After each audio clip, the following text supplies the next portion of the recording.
Ja, tervist kõigile. Tere ka minu poolt.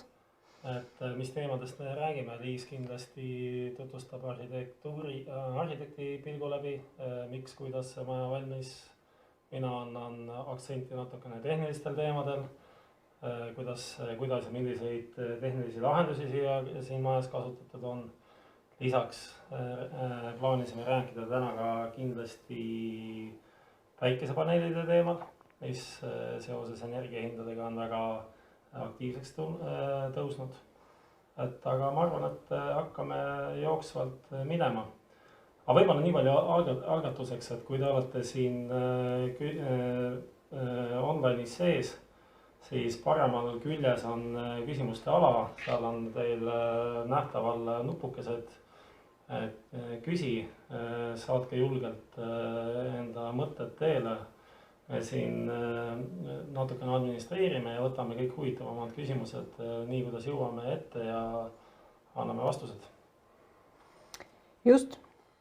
Aga võib-olla siis nagu nii palju veel ka äkki sa tutvustad, et meil on ka sellest nii-öelda kliendipäevamajast, mida me täna vaatame, ka selline 3D tuur valminud, kus siis teil on võimalus individuaalselt käia igas ruumis ringi, vaadata sisustust, vaadata välisviimistlust, ümbruskonda ja ka mõned funktsioonid on seal mingite mõõtmistega võimalik teha, ruumide suurusi või aru saama saada siis, et milline see maja siis täpsemalt on. Just, et võib-olla palukski panna siis korraks minu pilt ette, et ootan, millal ma näen märku, et on minu pilt ees. Et siis ma saaksin siin surfida. Nii, kas minu pilt on laivis? Nii, väga hästi, sain kinnituse, nagu stuudios ikka. Et üldiselt on niimoodi, et siin all servas näete te välispilte, mis on, te saate ka siin liikuda välisvaateid erinevates nurkades. Siis siin kõige vasakpoolne on selline virtuaalne siis skelett sellest majast, mis näitab selle maja sellise ülesehituse. Ja saab siia ilusti sisse minna näiteks, nagu siin on üks selline väike mehikene, Explore 3D Space, ja kui te siia vajutate, siis te saate sinna majja sisse minna. Siin on veel üks huvitav tööriist Measurement Mode. Kui te selle aktiveerite, siis te saate konkreetselt seal virtuaaltuuris ringi kolistades, saate mis iganes ukselaiust, toalaiust, mida iganes mõõta. Ja virtuaaltuur, nagu virtuaaltuur ikka, saate käia siin, ma sattusin kogemata siia sauna. Nii, kuidas ma siit välja saan, aga võib-olla ei olegi väga oluline hetkel. Et ühesõnaga saate siin rahulikult ringi käia või esimesel korrusel, teisel korrusel. Saate vaadata, kuidas maja lahendatud on, nii nagu mainisin, mis iganes küsimus tekib. Julgelt andke märku. Aga ma usun, et nüüd minu pildikese võiks siit eest ära võtta, võib-olla hiljem, kui me tahame mingisugust kohta selles majas nagu eraldi esile tuua või täpsustada, siis ma võtsin selle koha välja. Palun siis tolle hetkel jälle operaatoritel märku või pilt üle tõsta, et siis on lihtsam näidata teile. Aga ma arvan, et Liis äkki jätkab. Ja, ma siis võib-olla lühidalt teeks ka sellise tutvustuse sellest konkreetsest majast, et kuigi seal on nii-öelda visuaalse pildina võimalik teil kõike ise vaadata, aga siis sellist natuke taustajuttu ja natukene võib-olla mingisuguseid tehnilisi näitajaid ka juurde. Et tegemist on siis mõnevõrra juba paar aastat tagasi alustatud projektiga, mis nüüd kliendile sai üle antud eelmisel aastal. Ja asub ta siis sellises välja kujunenud natukene piirkonnas, kus siis selle arhitektuurse lahenduse nii-öelda algnõuded tulid siis ühelt poolt siis nagu sellest kinnistust endast, et kuidas ta teede suhtes, kuidas ta naabrite suhtes ja piirkonnas paikneb. kindlasti on oluline siin kliendi enda soovid, ruumivajadused, nägemus sellest, et milline tema kodu siis olema peaks või saaks olla, mida tema tahab. Ja ka kolmandaks aspektiks siis need tingimused, mis on omavalitsuse poolt ette antud, et kas praegusel juhul on siin detailplaneering, kus olid nõuded ette kirjutatud hoone suuruse kohta, mõnevõrra paiknemise kohta, kõrguste kohta ja nii edasi. Või siis mõnel juhul on ka selleks projekteerimistingimused, mis siis piiravad või annavad võimaluse siis rajada kinnistule hoonestust. Et üldiselt võiks kujundada seda plaani siis sellise nagu U-tähekujulisena, kus siis nende kahe külje sisse tekib selline väike privaatne terrassiosa ja see siis laieneb ka nagu hoovi poole siis selliseks avatuks terrassialaks. Ja hoone funktsionaalselt on põhimõtteliselt jagatud 2 tsooni.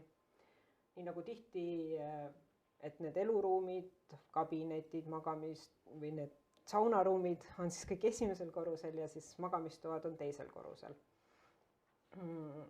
Võib-olla nagu sellisest üldisest plaanilahendusest on veel siis nagu omakorda esimene korrus, mis võiks jagada 2 tsooni, et ühel pool on siis elutuba, köök, söögituba ja selline rohkem nagu avalik pool majast ja siis teine pool majast on siis saunaruumid, koduhooldusruumid ja kabinet. Et mis võib-olla sellised nagu detailid on, mida võiks arvestada ja mida ka siin maja projekteerimise juures on arvestatud, on need vaated ja mis avanevad siis erinevatest ruumidest, et näiteks kodukontori puhul on planeeritud aken avanema siis tänava suunas, et siin peaks mõtlema nagu oma pere kasutust majal, et kui seal kodukontoris päevasel ajal tööd teha, et siis oleks selline vaade tänavale näha, et kas keegi liigub sul seal aia taga tänaval või keegi on sulle külla tulemas, et sa ei ole nagu kuhugile taha peitu pugenud ja siis selleks, et midagi kontrollida, pead väga palju majas ringi liikuma. Ja samasugused vaated tihti ikkagi on soovituslik teha näiteks ka köögist, kus siis tihti ikkagi on pere koos ja keegi toimetab, et on selline hea ülevaatlik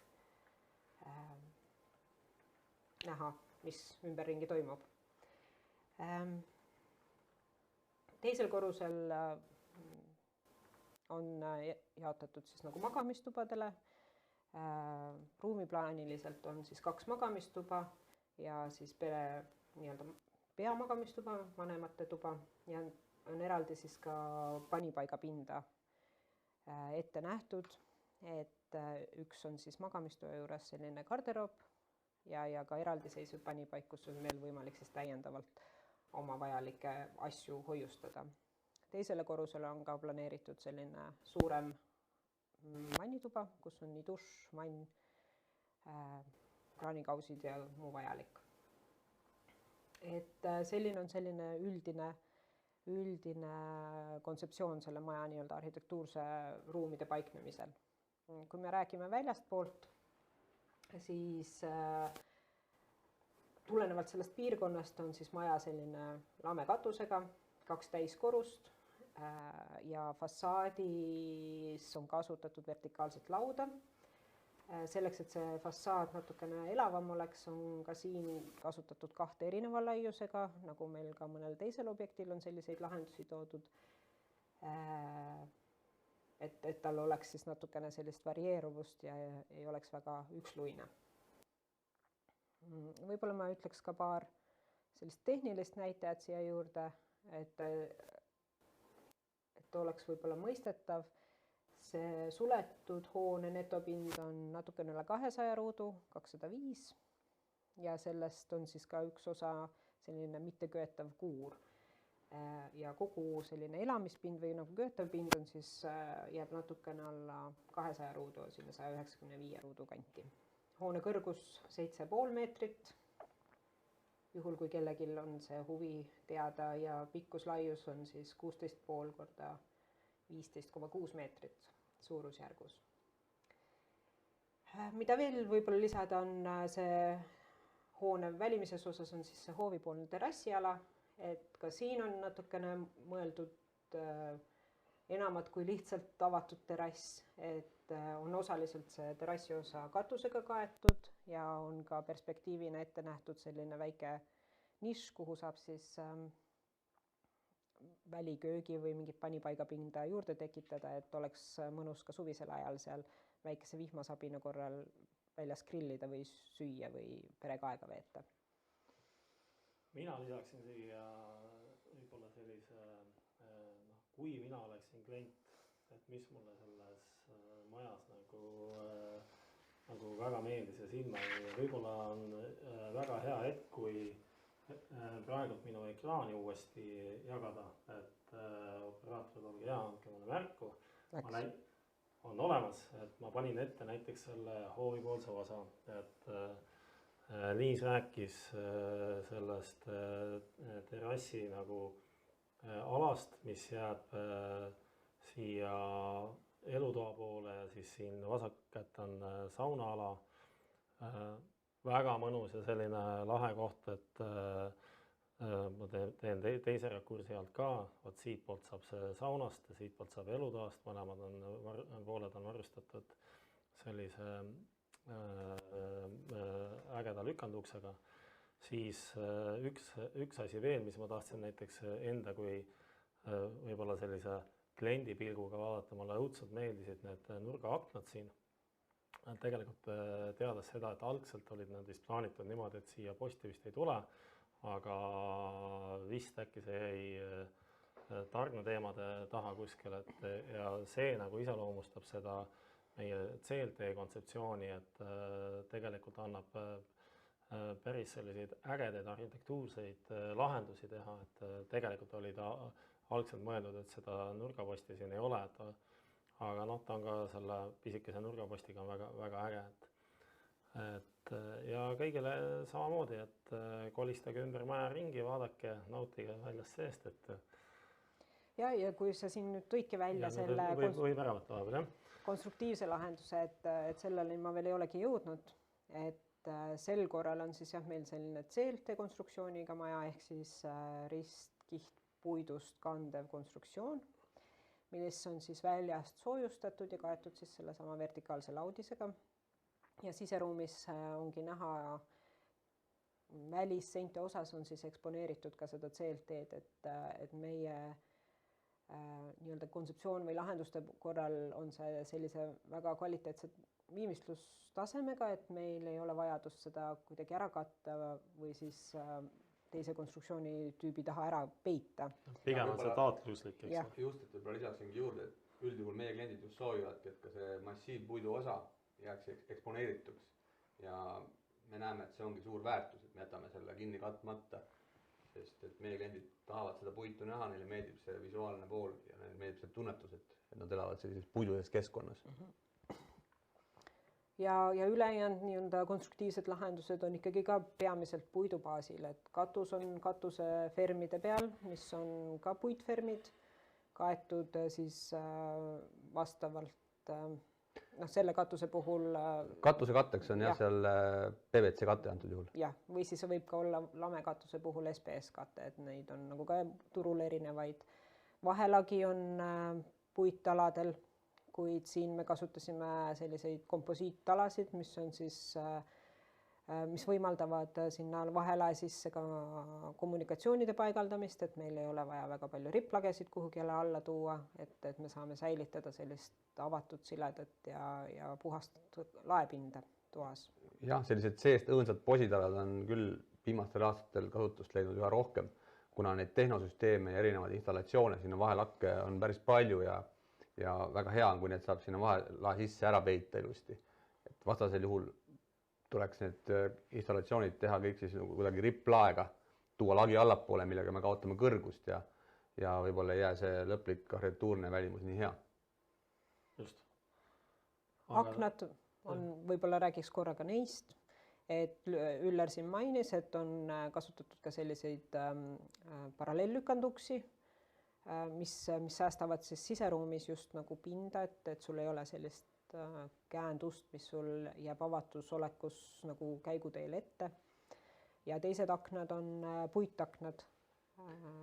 Jah, puitaknad 3-kordse klaaspaketiga Saksa tüüpi ehk siis sissepoole avanevad on siin Eestis enamasti kasutusel olevad ja võib-olla lükanduste kohta ütlekski juurde veel, et need paralleellükandid lähevad järk-järgult kogu aeg populaarsemaks, et kui veel mõni aasta tagasi neid kasutati väga harva, seal oli ka võib-olla mõned tehnoloogilised põhjused, et lükanduksed polnud kõige mugavamad käsitleda, siis tänapäeval need paralleellükandid on ikkagi vägagi mugavad käsitleda ja tõepoolest praktiliselt igal majal, mis me täna projekteerime ja ehitame, on mõni lükanduks ka juba sisse planeeritud.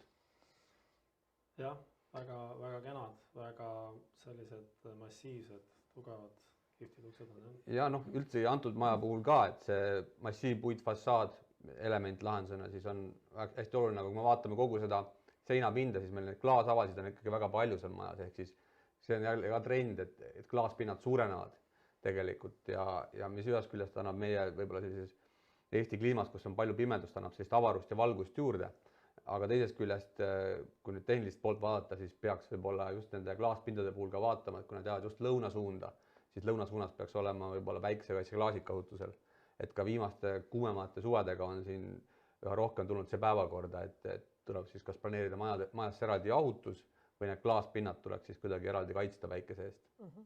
Üldiselt jah, me väga suurte klaaspindade puhul ja mis on siis lõuna, edela, kagusuunalised, et seal tihti on ikkagi vajalik ka juba päikesekaitseklaaside kasutamine, et siin puhtalt sellistes arhitektuursetes küsimustes, et nad on ikkagi teatud sellise tooni erinevusega, et ta ei ole päris samasugune nagu läbipaistev kirgas klaas, et siis ka suuremate klaaspindade puhul peaks või võiks sellega siis nagu eos arvestada, et nad on võib-olla tooni poolelt natukene sinakamad või rohekamad, et neid valikuid on erinevaid, vastavalt siis sellele, mis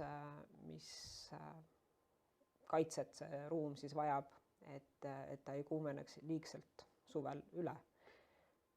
Loomulikult on võimalik ka alati jahutust planeerida, et mis annaks selle sisekliimale sellisel väga soojal suvepäeval parema tulemuse kui nüüd ainult see päikesekaitseklaas. Ja eks nende klaasfassaadidega või suurte klaaspindadega on ka see dilemma alati, et ühest küljest tahakski hästi palju valgust ja avarust ja seda klaaspinda saada, teisest küljest tahame hästi head energiatõhusust saada majas, eks. Ja klaaspind loomulikult ei ole nii hea soojapidavusega, kui meil on seinapind, et siin tuleb ka leida hea ja mõistlik tasakaal ja mida me siis alati oma klientidega ka koos arutame ja püüamegi selle tasakaalu leida, eks ole nii? Just. Selle tehniliste ja energiateemade juurde me täna kindlasti jõuame ka, et kokkuvõttes olenemata, et selle majal on väga suured klaaspinnad, tegelikult need tulemused on päris muljet avaldavad jälle, et mis on selle energiakulu aastaselt. Ja eks siin ongi ilmselt see hea tasakaal siis leitud, et seda klaaspinda on piisavalt palju, aga mitte ka siis valdavalt. Ja eks seal on sellised nagu praktilised kohad ka tihti, et kui sul on seinad kõik klaasist, et kuhu sa siis vaatad, kuhu sa paned oma mööbli ja muud vajalikud siseruumilised nii-öelda elemendid, et vahel on ka seda seinapinda sinna tuppa vaja, et raamaturiiul panna kuhugi. Just.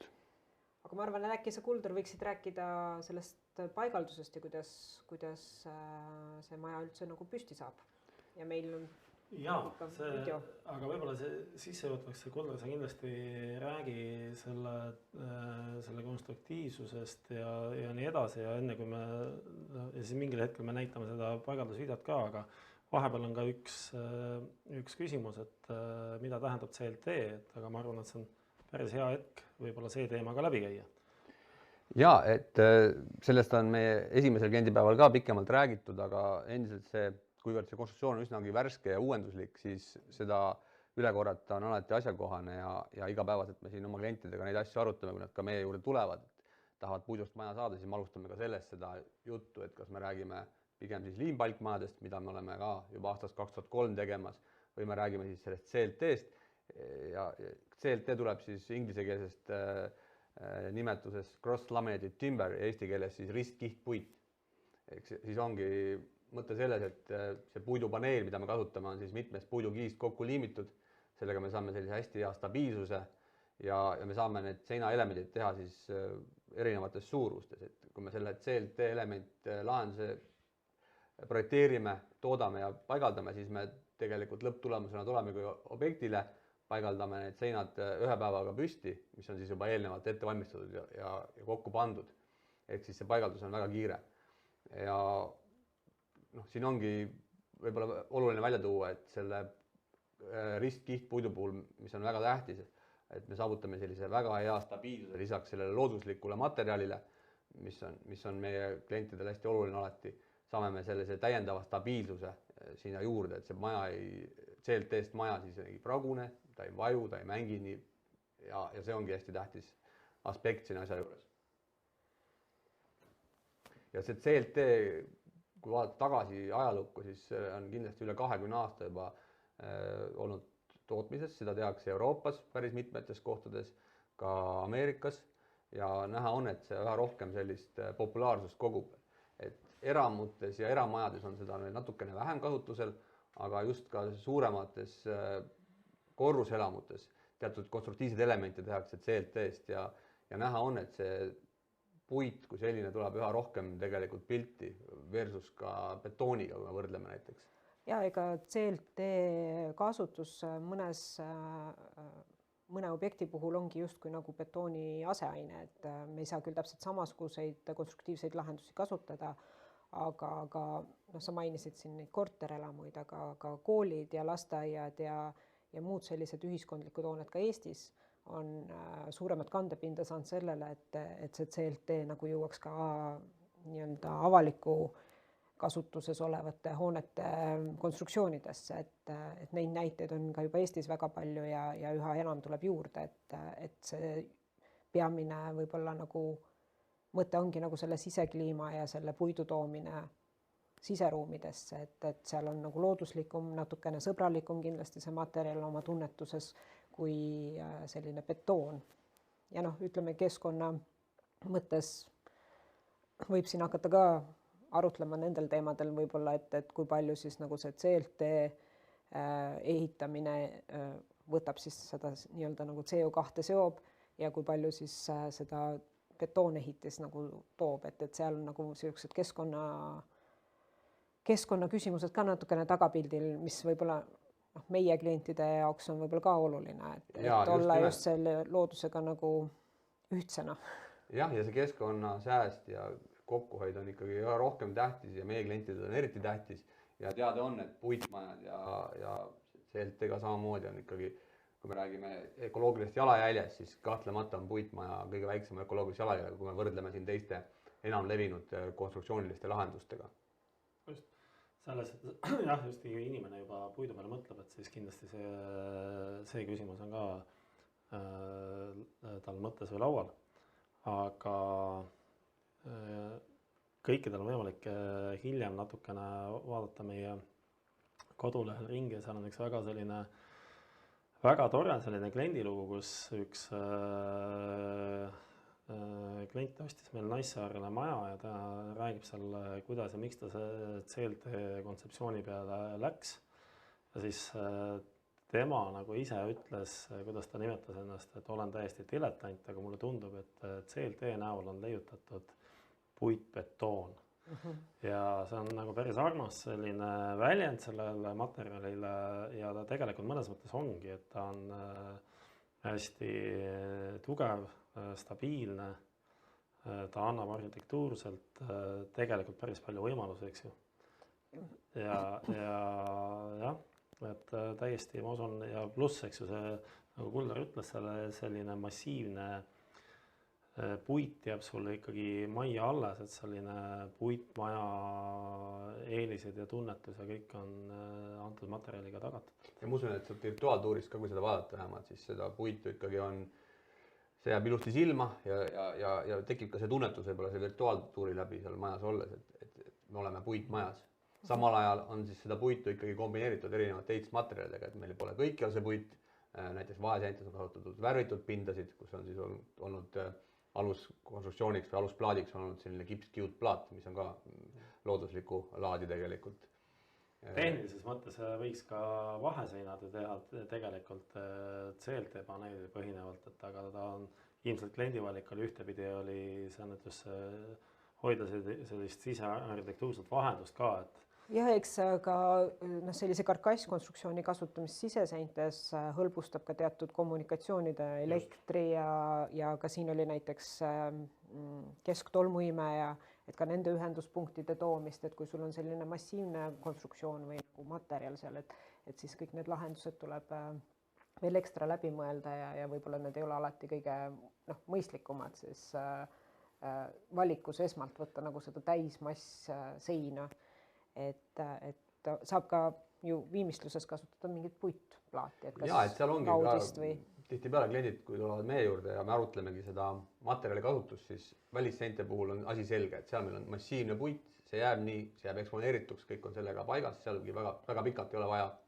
diskuteerida, aga vaheseinte puhul me siis alati hakkamegi seda asja nii-öelda täpsemalt analüüsima, et mis on see ootus just selle sisedisaini suhtes ja siis tuleb loomulikult see tehnika pool sinna juurde, et kui me paneme massiivse puitseina vaheseinana ka, siis näiteks veetorude ja kaablite installatsioon on oluliselt keerulisem, et siis tuleks teha jälle topeltseinad näiteks. Et seetõttu oleme tihtipeale läinud küll vaheseinte osas just kergseintena puitkarkassi peale, aga see puitkarkass on ka hästi stabiilne ja selline ka kerdopuu nimeline, ehk siis ka selline liimpuidul põhineb. Ja ta on sellised kihtvineeridest liimitud. Ja samal ajal, kui tellija ikkagi soovib ka vaheseintes näha valdavalt puidupindasid, siis ongi väga hea optsioon kasutada sellist natuke õhemat CLT-plaati, mis on siis viimistlusplaadina ette nähtud.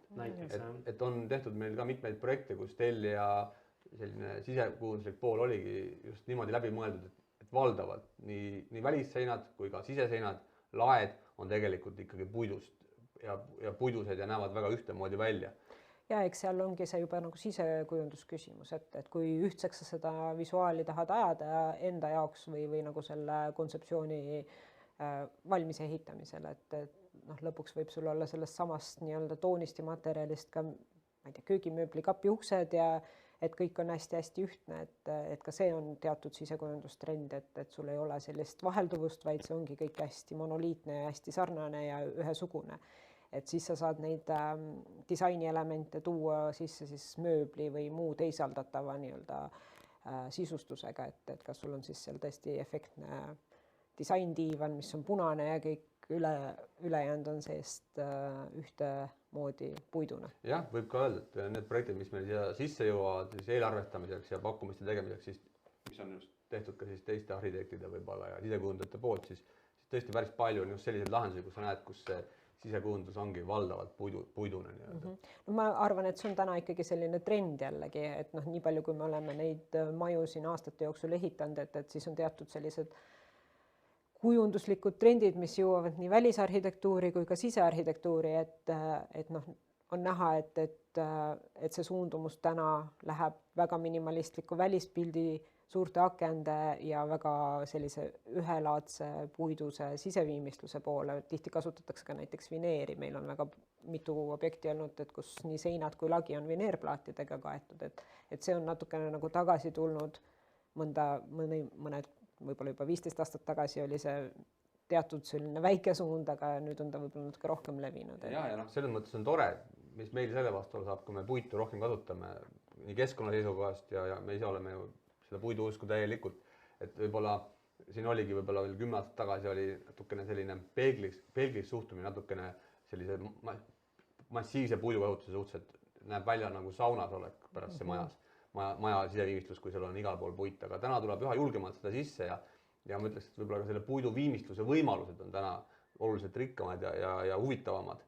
Et sa olles kogu see keskkond, kui ta on tegelikult puidune, siis ta näeb välja ikkagi vägagi efektne, modernne ja selline viisakas, et ei jäta sellist sauna efekti. Ja võib-olla selline Eesti kogukond, kust me nagu tuleme, et siis siseviimistluspuit ikka tükk aega oli selline kollaseks pleekinud lakitud männilaudis, et täna on nad oluliselt ikkagi teistsuguse nii-öelda suunitluse ja teistsuguse visuaaliga, et sama võib ka öelda on ju selle konstruktsiooni suhtes, et kunagi me ehitasime selliseid klassikalisi tahutud palkmajasid, täna on see asi arenenud sinna CLT-sse, et nii-öelda nagu läheb aja ja võimalustega kaasa, et mis sealt edasi tuleb, on juba siis nii-öelda järgmine. Ja aga nagu ongi, et tegelikult tehes nii täna nii palkmaja kui ka siis CLT-maja, see materjal on traditsiooniline, hästi kaua kasutusel olnud materjal, puit kui selline, aga see visuaalne väljanägemine on sootust teistsugune täna. jah, aga tehniliselt on võib-olla see töötlus, eks ju, siis selle, et on risti liimitud kihid, eks, et ta teeb sellest vanast heast puidust teeb järgmise sammu, eks ju, et stabiilsuse poole, et aga ma arvan, et hetkel siin on üks küsimus ripub üleval meil, et millised on eelised massiivselt seelte materjalil versus palkmaja versus karkassina baasil ehitatud maja, et usun, et see võiks olla selline hea nagu sissejuhatus tegelikult meile selle järgmisele klipile, et võib-olla operaatorid andke märku, kas te saate selle ehitusklipi meil peale panna. Ja siis Kuldar analoog või taustal saab siis rääkida nii selle ehituse erisusest kui kuidas näeb välja, ütleme siis Finlogi CLT kontseptsioon või mismoodi me CLT paneeli siis ehitame.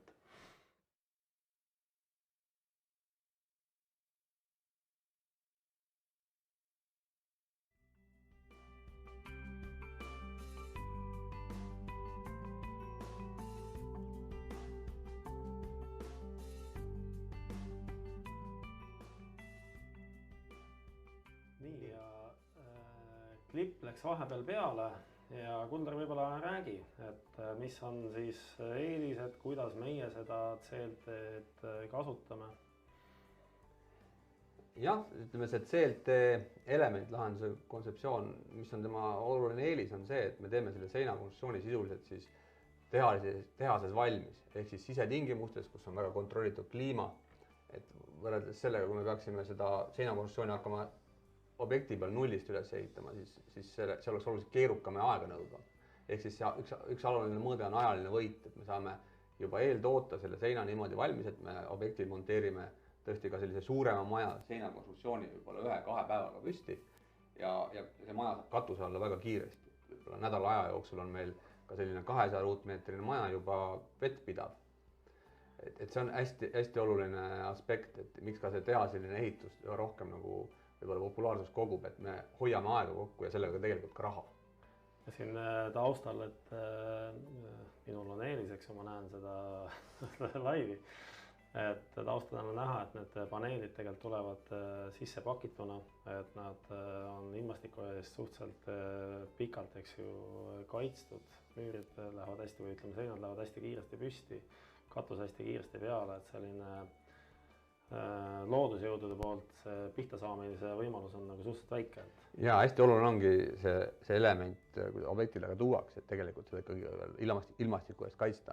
Et on näha siin ka erinevaid ehitusviise, kus tegelikult see CLT tihtipeale jäetakse kaitsmata, aga meie kindel standard on see, et me ei lase seda CLT plaati märguda.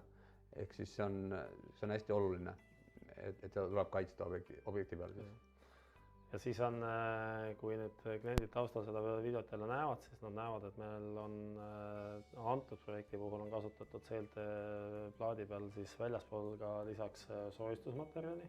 Samas on meil osasid objekte, kus tegelikult kliendid on ilma välise soojustuskihita võtnud CLT kontseptsioonil maja, et aga siis sellisel juhul on see paneel paksam olnud. Jah, et kui me räägime Eesti turust, siis Eestis pigem ütleme sellised teise kodu kontseptsiooniga ehitatavad majad või suvilamajad, et seal me võime kasutada siis tõesti sellist massiivset CLT-d, mille me siis katame küll väljaspoolt voodrilauaga, et me seda monoliitset puitplaati tahaksime ikkagi jällegi ilmastiku eest kaitsta, siis see voodrilaud kaitseb seda hästi. Aga kui me räägime elumajadest, siis Eestis valdavalt on ikkagi seesama elementmaja lahendus, kus on meil siis CLT plaadi peal on siis täiendav soojustuskiht pandud. Need soojustuskihid on ka enamasti meil sellised puidupõhised, ehk siis ka naturaalsed ja võib-olla selle loogika võikski olla see, et kõik need erinevad kihid, mis me seal elemendi peal kasutame, on siis ehitusfüüsikaliselt sarnased ja sarnased materjalid nii-öelda. Et see soojustuskiht on puidupõhine, samamoodi tuuletõkkeplaat on tegelikult puidupõhine ja lõpuks tuleb siis see voodrilaud peale, mis ongi samamoodi puidust. Võib-olla on üks tähelepanek siia minu poolt kõrvale, et me ei paigalda aknaid uksi sinna elemendi sisse, aga miks see on nii on? seda küsitakse päris tihti ja võib-olla esmane idee inimestel on või mõte, et tulebki see täiesti valmis seinobjektid, et jah, tegelikult seda saab teha ja me oleme ka seda praktiseerinud, aga hetkel on jah nii, et me näeme, et kuna need seinapinnad või klaaspinnad, siis aknad on kohati väga-väga suured, siis see tehases monteerimine oleks nagu keerukas ja natukene riskantne, et me pigem teeme selle montaaži akende uste osas siis ka objekti peal valdavalt. Ja mida veel on oluline mainida, et ka see voodrilaudis siis paigaldatakse ikkagi tegelikult juba pärast siis seinte püstitamist objekti peal. Selle võiks ka näiteks ühekorrulistel majadel tihtipeale panna tehases ära, aga kahekorrulistel majadel, kus me siis elemente ühendame nii-öelda esimese ja teise korruse lõikes, siis see koha peal voodrilava paigaldus saab oluliselt ühtlasem ja parem tulemus tegelikult. Jah, just nimelt, aga ma tuleksin selle esimese küsimuse poole peale ka, et sinu hinnangul, et miks see CLT võiks olla siis, eelkõige miks siis ta võiks olla palkmajast parem ja karkassseina baasil ehitatud majast parem? Kui me vaatame... Võib-olla ei saagi, võib-olla see ei ole ka õige küsimus, et miks ta parem või halvem on, et igal ühel on oma sektsioon, eks, et aga mida tuua välja, et mis selline põhiline eripära siis võiks olla, mida klienti kõnetaks? Ma ei vastanduks teistele konstruktsioonidele, ütlekski, et erinevad omadused, erinevad plussid ja miinused on kõikidel tegelikult, aga meie portfoolios siis nii-öelda on siis liinpalkmajad ja siis CLT-majad, siis ma ütleksin niimoodi, et olemuselt, kui me räägime nagu sellist maja sellist sisekliimat ja seda üldist tunnetust, siis tegelikult ei ole vahet, kas me teeme CLT-maja või palkmaja. Ehk siis meil ikkagi välisseinad on puidused, nad on ilusti viimistletud, nad on eksponeeritud, need puitpinnad. Nüüd, kui küsida, et kas palkmaja või CLT-maja, siis see on ka selline, seda ei saa kohe niimoodi esimesel pilgul öelda, et kas selle... Ei ole õige ja vastus vale. Just, ei ole õiget ja vale vastust. Tavaliselt me alustamegi klientidega diskussiooni. Väga palju tingib see, et mis on see arhitektuurne välimus või vorm, mida me siis planeerime. Teatud tüüpi hoonete puhul on selgelt CLT asjakohasem, teatud tüüpi majade puhul on võib-olla ikkagi see liinpalk asjakohasem. Kui vaadata, ütleme selliseid modernsemaid maju, kus on võib-olla tõesti väga suured klaaspinnad, kus majadel ei ole ka räästalahendust näiteks, kus on 2 täiskorrust ja ongi see lamekatuse lahendus, siis kindlasti esimeses järjekorras soovitaksin ikkagi CLT elementmaja lahendust. Kui on selline klassikalisem arhitektuur, piilkatus, kui me teeme kuskile sellise teise kodu või ka esimese kodu, aga ta on ikkagi sellist klassikalist viisi ehitatav maja, siis on võib-olla liinpalk jällegi asjakohasem. Nüüd tihtipeale jõuab see diskussioon kohe selline, et aga mis on siis odavam, mis on kallim. Ma ütleksin, et seal nagu väga olulisi hinnavahesid ei ole tegelikult. Et kui me teeme ta massiivsest liinpalgist või siis sellest CLT elementlahendusest, et maja kogu hinda arvestades tegelikult see hinnavahe tuleb ikkagi suhteliselt marginaalne. Ja üleüldse tegelikult seinapinnad, kui me räägime eelarvelisest poolest, siis nad ikkagi kogu maja eelarvest võib-olla moodustavad 20-25%. Ehk siis tegelikult sõltumata sellest, mis konstruktsioonist me seina teeme, see maja lõpphind väga palju tegelikult ei muutu. Eeldusel, et meil on vundament, siseviimistlus, kõik need tehnosüsteemid on siis sama kvaliteediga ja samasugused valitud majasse. Nüüd, aga tõepoolest, kui me võtame nüüd selle liinpalgi ja CLT, võrdleme seda näiteks karkassmaja lahendusega, siis seal on see erinevus just, et see massiivsus. Et nii CLT kui ka liinpalgi puhul meil on selline massiivne seinakonstruktsioon. Puitkarkass on selline kergkonstruktsioon, et meil on seal puitpostid, meil on sinna villisolatsioon pandud ja siis me katame need villaosad lihtsalt ära siis aurutõkke ja tuuletõkkega ja erinevate vooderdistega. Ehk siis seda stabiilsust võib-olla ikkagi sellised CLT maja puhul natuke rohkem. Ilmselt see tunnetuslik on jah, et ja mis salata, et alati, et mida massiivsem on sein, seda suurem nagu eelis on sellise müratõkkele ka, et aga selge, et eks see mürateema on kindlasti oluliselt komplekssem, et mitte ainult üks element seinas, et aga nagu siiski, eks, et väike punkt seal ka, aga kusjuures sa käisid läbi selle hinnateema ka ja tegelikult on üks kompleksne küsimus tulnud ka, et CLT toormaterjal, võimalikult tarne hinnamuutuse probleemid, selle koha pealt vist, et ega me nüüd selle turbulentse poliitika situatsiooniga, need muutused kes seda oskab ennustada.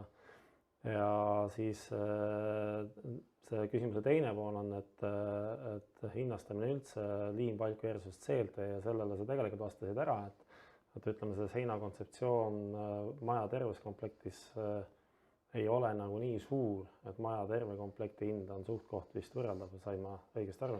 Jaa, et seal ei ole olulisi vahesid, aga ma aimasin, et selle hinna teema tuleb palju küsimusi just selle praegustest oludest johtuvalt, et mis toimub ehitusturul ja mis toimub hindadega, ja tõesti see on olnud siin viimase 2 aasta jooksul praktiliselt väga suures muutuses, et siin on olnud selliseid hüppeid üles-alla väga palju, pigem ülespoole, kui me räägime hindadest.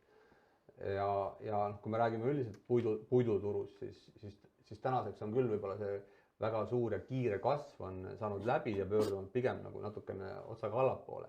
Ehk siis võib-olla siin on täna maja ehitamist planeerivatele inimestele võib-olla selline natuke positiivsem sõnum, et tegelikult me oleme nendest puidumaterjalide puhul nendest tipuhindadest ikkagi tulnud allapoole täna. Ehk see oli siis tänase ülekande positiivsete uudiste rubriik, aga ilmselgelt kõik asjad mingil hetkel pendel ei käi kunagi lõputult ühele poole. Ja noh, eks seda teadmatust on ilmselt hästi palju, aga mulle tundub, et äkki võib-olla ikkagi sellised kõige ärevamad ajad, ka need tarneprobleemid, mis siin COVID-ist tingitud olid, tegelikult on lahenemas, et materjali kättesaadavus on oluliselt paranenud, pakkumist on rohkem, nõudlus samal ajal veidikene annab tagasi, ehk siis tähendab kokkuvõttes natuke paremaid tingimusi ka tellijatele. Sellel samal küsijal tegelikult oli siis see küsimuse esimene pool, et veedetavalt 202 mm liimpalk lisasoojustust ei vaja, aga CLT seda nõuab, et liimpalgi puhul sisetööde maht väiksem kui CLT-l küsimärkiks.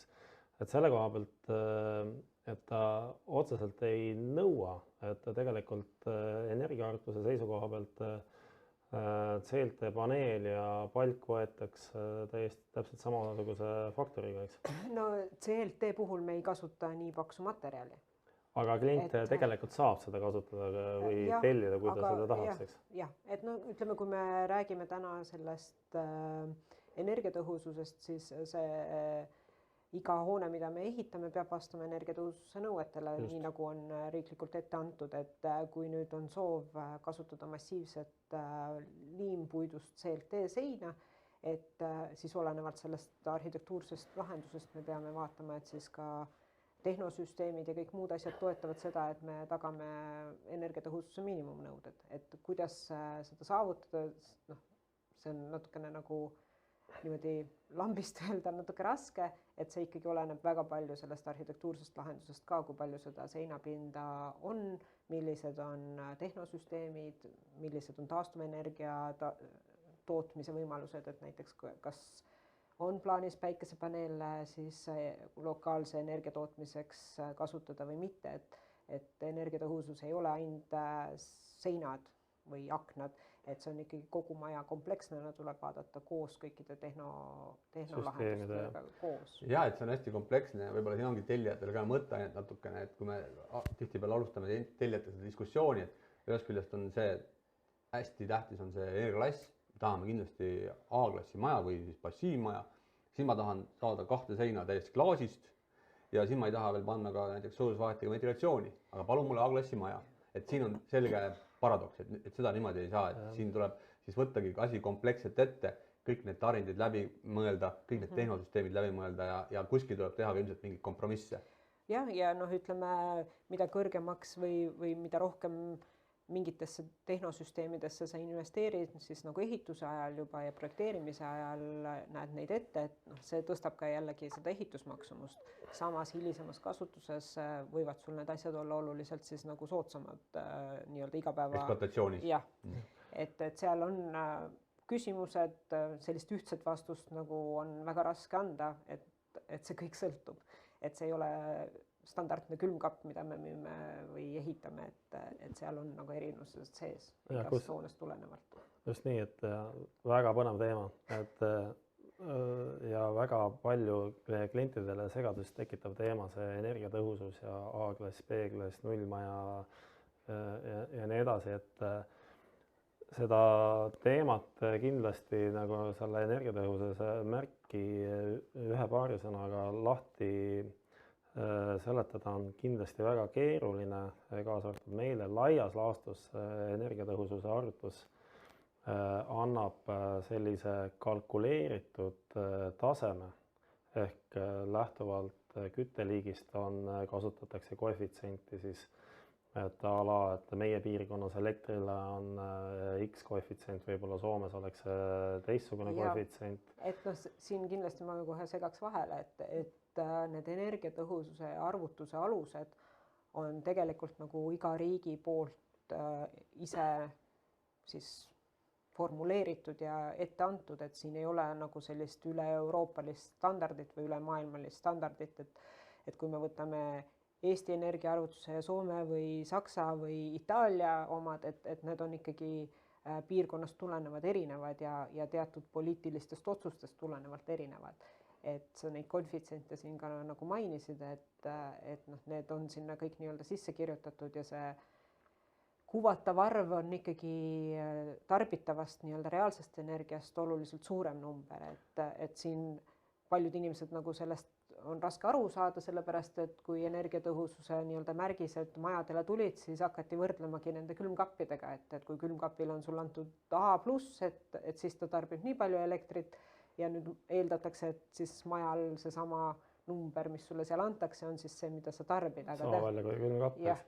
Aga tegelikult seal arvutuste taga ongi koefitsendid vahele, et need numbrid on ikkagi nii palju, kui meie oleme siin oma majade tagasisidet saanud ikkagi 2 korda väiksemad või veel vähem, et see siis juba oleneb inimese enda mõnevõrra nagu tarbimisharjumusest, et see märgise arvutus on teoreetiline ka mõnes osas.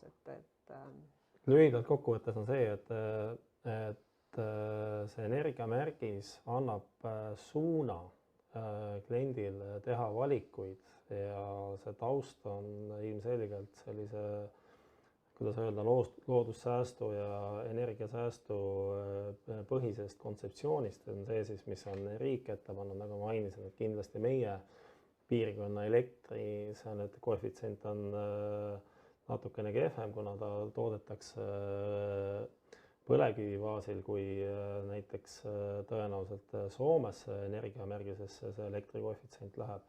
Ja ta ühesõnaga nende koefitsientidega annab suuna, et kuhu poole sa tahad liikuda.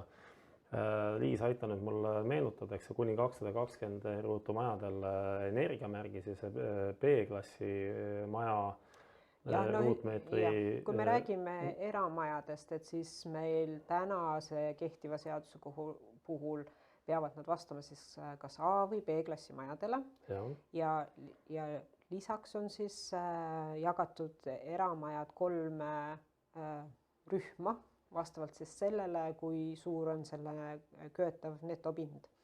Et üle 220 ruudused majad netopinnaga, mis on siis köetav pind, peavad juba olema erandlikult A-klassi majad ja väiksemad. Ehk energiamärgise järgi ma võtan kohe oma paberi välja. Oli 110 vatti ruutmeetri kohta. See oli nüüd 120 kuni 220 ruutu on 120 kilovatt-tundi aastas ruutmeetri kohta. Mul on paberi peal kirjas kõik ja alla 120 ruutusel majal on see nõue 145. See on siis A-klassi maja puhul ja B-klassi maja puhul on need nõuded siis natukene või numbrid on natuke suuremad ja kui tulla siis nendest väikestest majadest 165, miinimum, kui mul on alla 220 maja, et siis mul miinimum nõue on B-klass.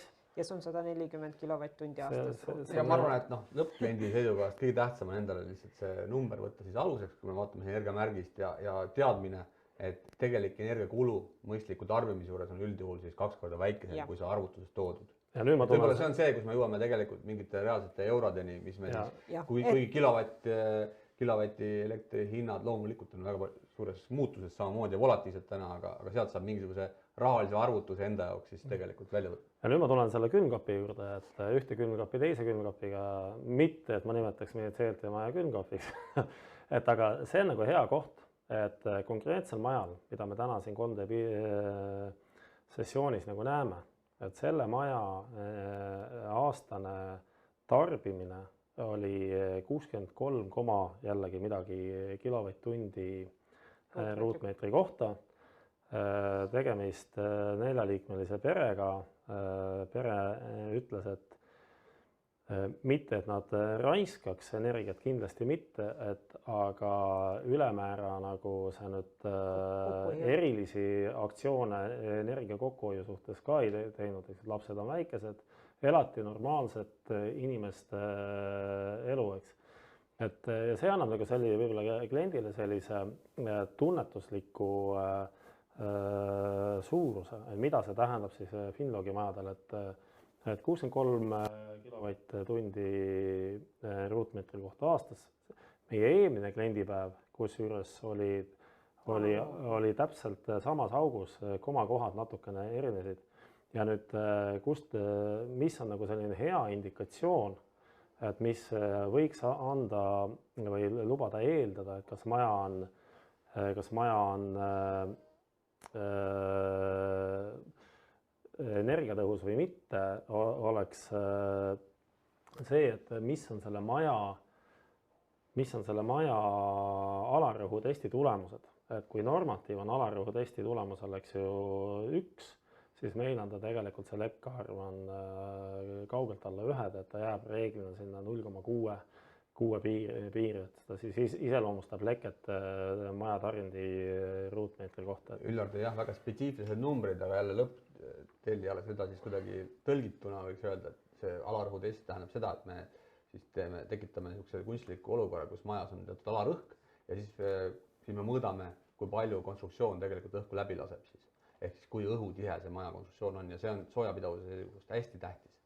Ja no sellest ka tulenevalt, mis meil on tihti klientidega nagu arutelu ongi juba see ventilatsioonivajadus, et kuivõrd see maja konstruktsioon on õhutihe ja sealt meil nii-öelda värsket õhku kuskilt sisse ei tule ja midagi välja ka ei lähe, et siis selle jaoks ongi vaja leida ventilatsioonilahendused, mis siis tagavad selle, et siseruumis oleks värske õhk olemas ja niiske õhk välja saaks, et see on ka nagu üks osa maja projekteerimisest. Ja energiatõhususest rääkides jõuamegi selleni välja, et meil see seinakonstruktsioon on hästi planeeritud, hästi kvaliteetsest materjalidest ja nüüd tulebki hästi tähtis koht, kus see korralik konstruktsioon peab olema ka väga hästi kokku pandud. Et kui see halvasti kokku panna ja kokkuvõttes konstruktsioon ei ole õhutihe, siis me ikkagi energiat kaotame ja sa võid kui palju tahes investeerida sellesse seina soojustusse või seina paksusesse, tegelikult ikkagi maja läheb õhku läbi ja soojapidavust ja energiakulu meil ei õnnestu tagada.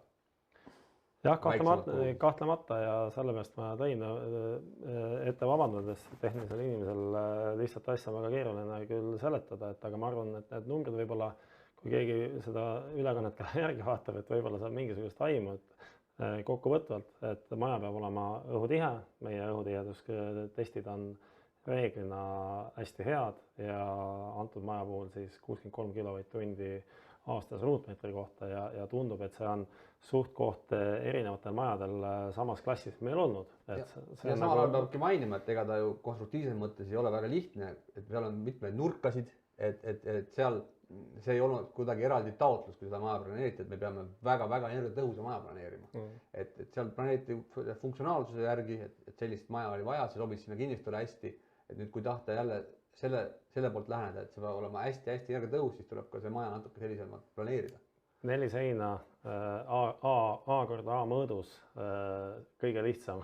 Jällegi tuleb leida see hea tasakaal, eks, et me keegi ilmselt ei taha elada ilma akendeta majas, mis on sellise vorsti kujuga ja mis oleks selle parameetri järgi nagu kuidagi soodsam lahendus, aga tulebki leida jälle hea kesktee, et meil on piisav energiatõhusus ja on siis ka funktsionaalsus tagatud. Arhitekti seisukohalt ma kindlasti ütleks, et me ju ei planeeri seda numbrit, vaid me ikkagi planeerime seda kodu, et mõte on see, et sa ikkagi igapäevaselt saaksid seal ennast hästi tunda ja kõik sellised argimured nagu kõrvale jätta, et see on sinu see kindlus. Ja tooks selle teise aspekti veel juurde, et lisaks sellele heale materjalile, väga korralikule paigaldusviisile ja väga headele tehnosüsteemidele, mis me peame kindlasti kasutama, tuleb siis vaadata seda tarbimispoolt ise, et mis on need pereharjumused, mis on need vajadused ja kui palju me tegelikult seda energiat siis kulutame. Et ka kindlasti, ma ei ole siin pädev ütlema, et kui palju see moodustab nagu sellest üldisest energiakulust, aga just see harjumuste ja sellise optimeerimise pool on hästi tähtis tegelikult. Võib-olla jäi siin varasemalt seda mainimata, et antud majal oli ka maakütte lahendus, et noh, see nii-öelda küttelahendus natukene ka sõltub sellest kinnistust, et mida sa saad sinna planeerida ja kus kohas see paikneb, aga konkreetsel majal oli siis maakütte ja põrandakütte lahendusena, et seda me vist jah, seda ma ei maininud jah, ja see kindlasti on selles lõppnumbris määrav, et mida sellisem efektiivsem ja maakütte on täna suhteliselt efektiivne lahendus, et ja mida sellel majal muidugi ei olnud, tal ei olnud eks ju päikesepaneele, et selles suhtes, et päikesepaneelide juurde tuleme hiljem tagasi, et aga just, et kui vähegi tänases energiasituatsioonis võimalik on, siis tasub alati mõelda nende päikeselahenduste peale ka. Ja sellest me vist räägime veel täiendavalt eraldi, aga võib-olla siis selle küttesüsteemi juurde ära mainida, et jällegi esitakse hästi tihti, mis on see küttesüsteem, mida me siis täna peaksime planeerima, siis täna võib küll öelda, et 10-9 juhul vähemasti me ikkagi räägime siis õhksoojuspumpadest ja kas siis maakütte baasil või siis õhk-vesikütte baasil. No ütleme eelistatud ja kindlasti kasutuses parem või nagu optimaalsem lahenduseks maakütte lahendus, et ta kindlasti on palju parema selle kasuteguriga. Aga on situatsioone, kus maakütte paigaldamine näiteks ei ole võimalik, kas ei ole kinnistupinda või ei ole sobivat pinnase struktuuri nii-öelda all, et need võimalused siis mõniti välistavad seda maakütet, et sellisel juhul oleks järgmine eelistatud variant ilmselt õhk-vesisoojus. jah, kes on valmis rohkem investeerima, siis alati saab planeerida ka puurauke, kui ütleme pinnas horisontaalkollektori jaoks ei ole piisav või ei ole sobilik, siis kaalutakse ka puuraukude tegemist. See on küll selgelt selline suurem investeering juba, aga kellel on väga pikk vaade ja kellel on see valmidus olemas, siis tihtipeale selle ette võtavad. Siin on üks asi, on see kokkuhoid pärast küttekuludelt. Kindlasti on üks pluss veel, et me saame saada puuraukudest ka jahutuse hästi lihtsalt kätte. Passiivset jahutust teha. Ja kolmas aspekt, mida siis võib välja tuua, on see, et ikkagi kogu see süsteem on natuke vaiksem. Kui meil on õhk-õhk-pumbasüsteem, siis ta ikkagi teatud müra see kompressor siis tekitab väljas. Aga see tänapäeval on need õhk-vesi-pumbasüsteemid ka läinud niivõrd heaks ja see müratase on minimaalne, mis see tekib tegelikult. Ja ega see oleneb jällegi nagu inimese enda tundlikkusest ja sellest ka mõnevõrra situatsioonist, kus sul hoone paikneb, et kui sa ikkagi tahad kuskil maakohas linnulaulu igapäevaselt nautida, et siis võib-olla see urisev võib sind häirida. Et see oleneb juba natukene. Ja mitte jätta muljet, et meil on ainult siis õhk-vesi või siis maakütte pumbad variandina, meil on ikkagi teised variandid ka. Aga ütleme, tahkekütte katlad, pelletipõhised, puidupõhised katlalahendused on ikkagi täna pigem vähem kasutuses, vähemalt meie uuemate majade puhul, mis me planeerime. Ja ütleme ka, kui sa tõid siin selle pelleti või muud katlad välja, et nad nõuavad ka teatud eri ruume, eri suurusega ruume ja ka korstnaid ja muid selliseid läbiviike, et see kindlasti on nagu teeb maja mõnevõrra ka suuremaks ja natuke keerulisemaks planeerida. Jah, aga vaata, mingisugustes situatsioonides tuleb selle peale mõelda, et meil on aeg-ajalt ehitame ka Eesti väikesaartele ja mõnel saarel, kus näiteks ei ole elektrit, siis sa pead valima tahtmata endale energia sellise lahenduse, mis sul sobib. Ja mis minimaalselt võtaks elektrit, et siis hakkavadki tulema mängu, et kas see pellet või õliküte või aga need on pigem erandid. Need on erandid, jah. Et sellises üldises plaanis on nad ikkagi küttepumpade baasil täna liikunud. Ja just sai siin hiljuti. Mugavuses on küsimus, et mismoodi sa seda siis nagu igapäevaselt pead ekspluateerima. Et see pellet nõuab teatud rohkem tööd, mingi õlikatel nõuab rohkem tööd ja peal silma hoidmist. Hiljuti just sai räägitud ühe küttesüsteemi spetsialistiga siin sellel teemal, et kui siin selle elektri hinna valguses siin ongi tekkinud huvi klientide poolt ka just pelleti peale mõelda või tahkeküttekatlade peale mõelda, siis sai selline hästi kiire kalkulatsioon tehtud. Siis tegelikult tõesti summa summarum, kui vaatame terviklikku küttesüsteemi, et seal ei ole olulist vahet, kas me räägime siin näiteks maaküttesüsteemist või me räägime näiteks sellisest tahkeküttekatla lahendusest. Et jah, see katel on soodsam, aga samal ajal tahabki investeerida veel korstnasse ja seal on ruumi suurused peavad olema suuremad. Ehk siis summa summarum võib igaüks planeerida, et tegelikult seal küttesüsteemi hinna mõttes ei ole olulisi vahesid. Ja samal ajal, kui me räägime siin ka näiteks pelletiküttest, siis pelleti hind on ka tänase päeva seisuga minu teada 2 korda kallim, kui ta oli võib-olla aasta tagasi. Ehk siis kõik need energiakandjad ju tegelikult liiguvad, need hinnad liiguvad ühes koos tegelikult. Ma ei tea, kas ma olen nüüd õigel teel või mitte, aga minu täiesti isiklik arusaamine on see, et jah, elekter meil läbi aegade on teinud selliseid jõnksatusi, et kas või see viimane oli, eks ju, või eelviimane oli börsi peale minek, kus ta tegi selle jõnksu ülesse ja viimane on siis seoses sellest poliitilisest olukorrast defitsiidi põhiselt börsihinna ülesminek. Aga mulle tundub, et väga pikas perspektiivis, et kuna meil terve see elu on elektri peal, et lõpuks ikkagi ta laheneb ja see elekter jääb nagu selliseks baasenergiaks nii või naa lõpptarbijale, milles seda elektrit nüüd toodetakse, see on nagu teine küsimus. Ja ütleme niimoodi, et pellet, õli versus, et Liis tõi tegelikult hästi välja, et seal kaasnevad just ekspluatatsioonis lisakulud, et just nimelt nad ei ole nii hooldusvabad, kui on näiteks soojuspumbad täna. Me isiklikult ei too ühtegi soojuspumpa maale ega ei saa eraldi soojuspumbast müügitulu, aga lihtsalt see on siis meie selline kogemuslik tagasivaade. Ja mina olen ka arvamusel, et lõppkokkuvõttes, kui sa ehitad kuhugile, kus sa oledki nii-öelda off-grid, et sul ei ole seda elektrijuhet majale taha panna piltlikult öeldes, et siis sa peadki leidma need teised võimalused ja teatud asjad ongi sinu jaoks siis mõnevõrra ebamugavamad, aga kui sa selle valiku oled teinud nagu minna elama sellisesse kohta mingite teatud põhjustel, miks sa seda tahad, siis pead sa need kompromissid nagu viima ka oma igapäevaellu, et kui sa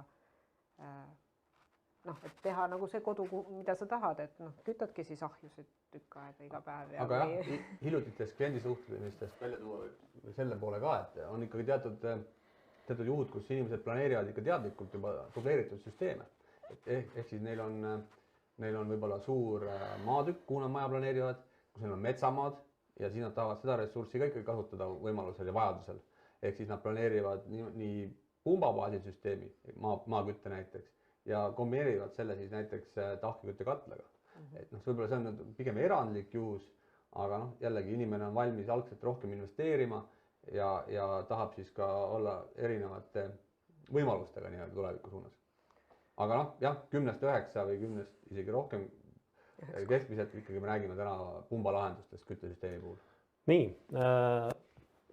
need teemad on põnevad ja juttu jätkub hästi kauaks, et meil on vahepeal siin paar küsimust jäänud rippuma, ja nad mõlemad on seotud nagu sellise ehitusprotsessiga, et üks on, kõige viimane küsimus on see, et kuidas näeb see maja ehitusprotsess välja, siis ma eeldan, eks mõtlevad, et Finlogis üleüldiselt, millega peaksime arvestama, kui meil perega on soov CLT maja ehitada, ja teine oli see, kui pikk on CLT maja ehitusprotsess ja kas te pakute ka võtmed kätte lahendust selle ehitusprotsessi pikkuse osas. Me tegelikult mõned vastused andsime, et kuna ta nagu moodulitest tuleb, siis ütleme selline karp ehitatakse CLT maja puhul väga kiiresti kokku, siseviimistles võtab alati ruutmeetri kohta oma aja, aga protsess üleüldiselt, et võib olla, ma ei teagi, kes äkki Kuldar ise müügist hakkab reeglina protsessi. Jah, ma võin seda...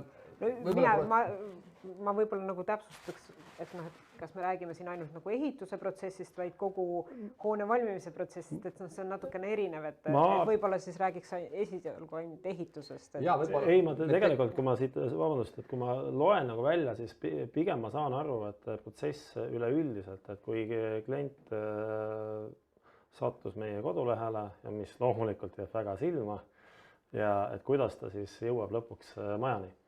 Tegelikult mul jäi vist eelmine küsimus vastamata, kui tegelikult seda konkreetse maja ehitamise aega ikkagi küsiti. Võib-olla räägiks selle ära ja siis räägime protsessist pikemalt. Et jah, see video, mis vahepeal käis, siis ka kuvas selle ehitusprotsessi ette. Seal käis kokkuvõttes see video vist 3 minutit. Päris elu saada natukene pikka. Et jah, et 3 minutiga ta päris valmis ei saa, aga ta oli muljetavalt kiire see protsess tegelikult. Et kui me räägime circa 200 ruutmeetrisest majast, siis ehitusaega oli kuskil 6 kuud.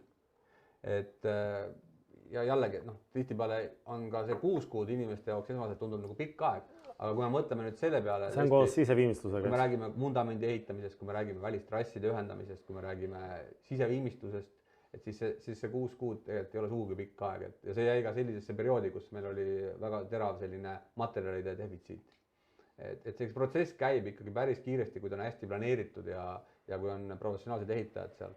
Ehk siis 6 kuuga võiks arvestada sellise keskmise maja puhul ehitusajaks. Aga selle maja puhul võib-olla ka seda ehitusaega vähendas nagu see, et ta oli väga see ehitus tehniliselt nagu lihtne, et mingite viilkatuste ja vintskappide ja muude keerulistemate selliste kujunduselementide ehitamine võtab rohkem aega kui piltlikult öeldes kasti kokkupanek. Tõsi jah, et selles mõttes ta oli, katus on üleüldse, kui me räägime jällegi ehitusajast, siis katuse ehitamine on hästi selline ajakulukas protsess üldjuhul, kui see katus on keerukalt planeeritud. Et tolle maja puhul tõepoolest oli suhteliselt lihtsa kujuga katus, mis siis ka hästi kiiresti valmis. Teistpidi jälle ütleme niimoodi, et see ehitusaeg, eelne periood, et kuna see maja on tegelikult sopiline, võib-olla on, võib-olla võibki öelda sopiline, et ta on väga selline mitmekesine, eks see sisehoov või terrass ja palju nurkasid, et see jälle aeglustab kindlasti ehitusaega. Ja konstruktiivse projekti valmimisele tõesti selle suurema nagu sellise pinge või siis sellised suuremad nõudmised. Ja projektlahendus tuli väga korralikult läbi mõelda. See võttis oma aja, loomulikult see planeerimise ja projekteerimise protsess on veel täiesti eraldi, mida võib-olla Liis tutvustab siis. Aga ehituslikus seisukohast tõepoolest õige viide, et seal on, maja on üsna sopiline ja selles mõttes see ajaline pool ei ole kõige ütleme kiirem. Et kui me räägime sellisest lihtsast ristkülikukujulisest või ruudukujulisest majast, siis seda ehitab üldjuhul kiiremini tegelikult. Ja vaatamata sellele see maja läks väga kiiresti kokkuvõttes. Aga võib-olla seal ka telli oli valmis nagu mingeid otsuseid ja materjale leidma ja siseviimistluses, et saaks need asjad nagu kiiremini. Tõsi on, et seal tähendab ka ikkagi koduomanike poolt, pererahva poolt, need valikud ja need otsused peavad olema üsna hästi nagu läbimõeldud ja õigel ajal tehtud. Et me ei jää nende näiteks siseviimistmaterjalide valiku taha toppama, mis on tegelikult päris tihti juhtub sellist asja. Loomulikult, kui veel on selline keerulisem aeg, kus ei saa ka materjali kätte, siis see võibki tekitada sellise pausi ehitusse. Aga kui on hea koostöö ehitaja, kui on hea projekt tehtud, kui on hästi läbimõeldud kõik sõlmed, kui on hea ehitaja ja kui tellija ka mõtleb kaasa ja teeb koostööd ja annab oma tagasiside piisavalt kiiresti, siis ühiselt niimoodi töötades, ma arvan, saab see projekt kokkuvõttes väga kvaliteetne ja kiiresti valmis. Aga üldiselt ma arvan, et selle kiirelt võime ju käia läbi ka selle protsessi, ma mõtlen, ütleme siis müügiprotsessi ka kliendi jaoks, et kuidas ta meil tavaliselt käib?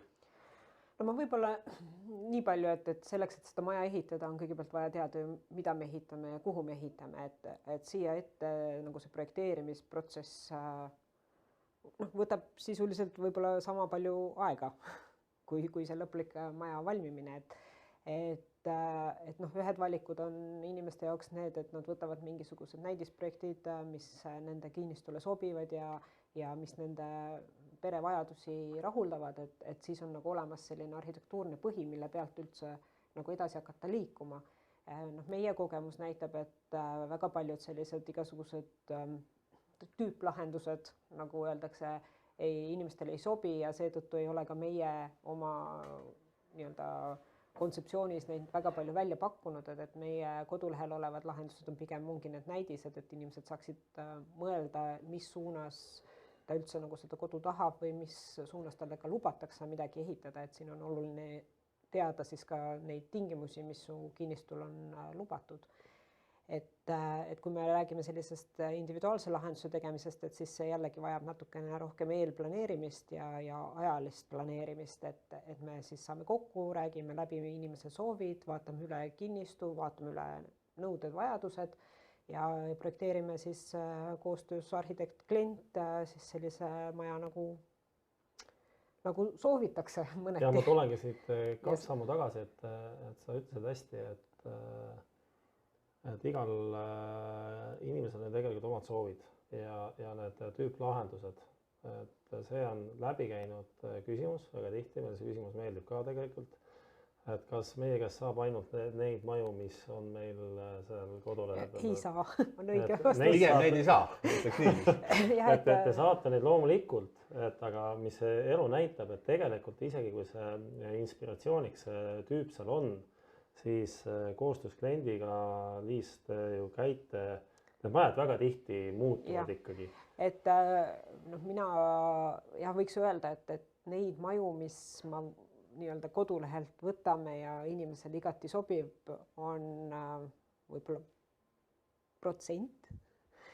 Ma ei tea, väga vähe. Loodamata rohkem. Ei no selles suhtes, et võib-olla see visuaal meeldib, aga siis tuleb välja, et need siseruumis on tal vaja, ma ei tea, kas või vanni või ta tahab sauna, ei taha sauna, tahab hoopis teistsugust sauna, tal on rohkem lapsi, midagi tuleb ümber teha, suunad ei sobi, sissepääsukoht ei sobi, et noh, alati on midagi, mis tuleks nii-öelda mugandada siis kliendi ja kinnistule sobilikuks. No ja kui tõele au anda, siis ongi tegelikult väga raske ette kujutada, et meil on üks näidisprojekt, mis sobib nüüd täiesti 100% ühe pere vajadustega, mis sobib sellele kinnistule, kuhu ta seda maja ehitab. See on ikkagi nagu kaduv väike võimalus tegelikult. Ja sellest ei ole mitte midagi. Et kui seal kodulehel need projektid ei sobi üks ühele, siis sealt võib lihtsalt inspiratsiooni koguda. Ja võib-olla meie tugevuseks, igaüks peab rääkima oma tugevustest, et võib-olla meie tugevusteks ongi see, et me ikkagi alustame seda protsessi täiesti nullist, olemegi arhitektiga koos tegelikult, mina müügiinimesena siis kaaristame ära need vajadused, kuulame ära need mõtted ja pakume oma lahenduse välja. Ja see ei tähenda kindlasti, et see protsess kokkuvõttes oleks keerukam, kuidagi väga palju kallim. Me tegelikult saamegi sellise rätsepa ülikonna nii-öelda, mida me vajame, aga see aeg ja see panustamine on, ma arvan, seda väärt kõike.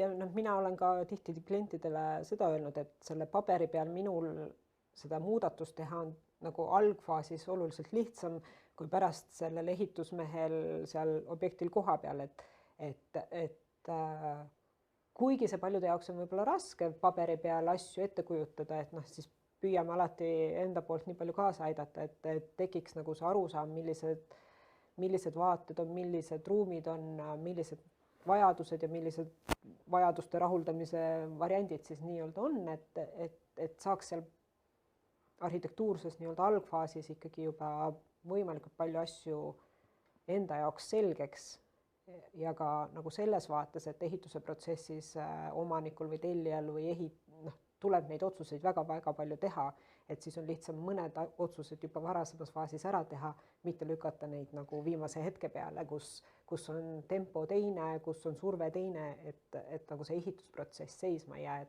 et kas sa mõtled 2 päeva oma fassaadi värvi osas või siis ehitusmees seisab juba pintsliga ja ootab, et siis on see pinge natukene nagu teine. Jah, et siin on küll selline kulunud ütlus ikka asjakohane, et 9 korda mõõda ja 1 kord lõika, et panustame natuke rohkem sellesse algsesse planeerimise protsessi, teeme selle arhitektuurse lahenduse juba korralikult läbimõelduna, siis läheb edasine projekteerimine palju lihtsam kokkuvõttes, lihtsamalt ja ehitusobjektil samamoodi kiiremini, lihtsamalt ja kvaliteetsemalt julgen öelda, et see ongi meie selline hästi oluline osa siin teenuse paketis, et me teeme selle planeerimise poole, teeme professionaalsemalt, võtame selleks natuke rohkem aega kui vaja.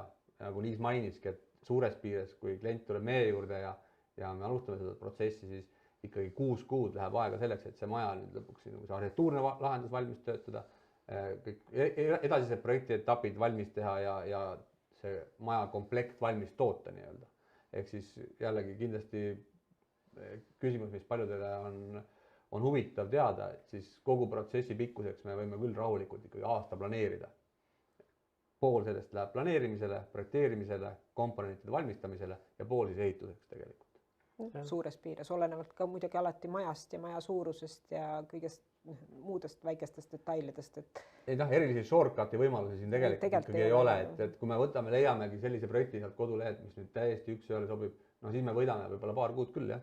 Aga taaskord ma arvan, et see paar kuud ei ole seda väärt, et me võtame ikkagi rahulikult, planeerime kõik nüüd uuesti algusest peale, vaatame, mida me tegelikult vajame ja siis, sest 20 aasta pärast ei mäleta, kas me seda maja ehitasime 2 kuud kauem või vähem, aga kui ta saab väga hea maja, siis tunnete ennast väga hästi ja väga pikalt seal. Mis muidugi ei ole ju välistatud, et klient vaatab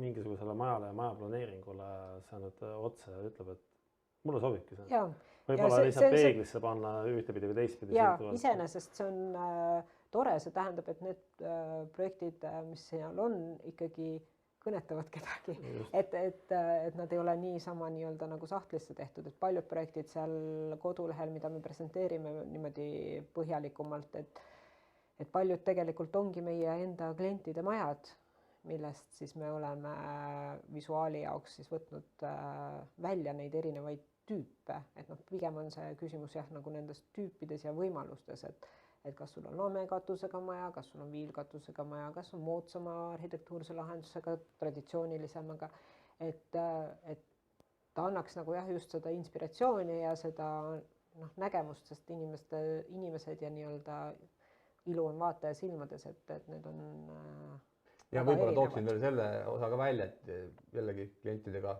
päris palju suheldes, siis nad vahest ütlevadki, et jah, käisin kodulehel, vaatasin need projektid üle, aga niimoodi arglikult ütlevad, et päris sellist ei leidnud, nagu ma tahtsin. Et siin võibki väga julgelt võtta, et see ei olegi mõeldud selleks, et sealt leida nüüd mingi valmis lahendus. Kui te leidsite midagi sobivat, vaatame, kuidas me saame seda edasi arendada, sellega edasi töötada ja kui ei leidnud, siis võtame valge paberi alla ja teeme täpselt sellise nagu vaja.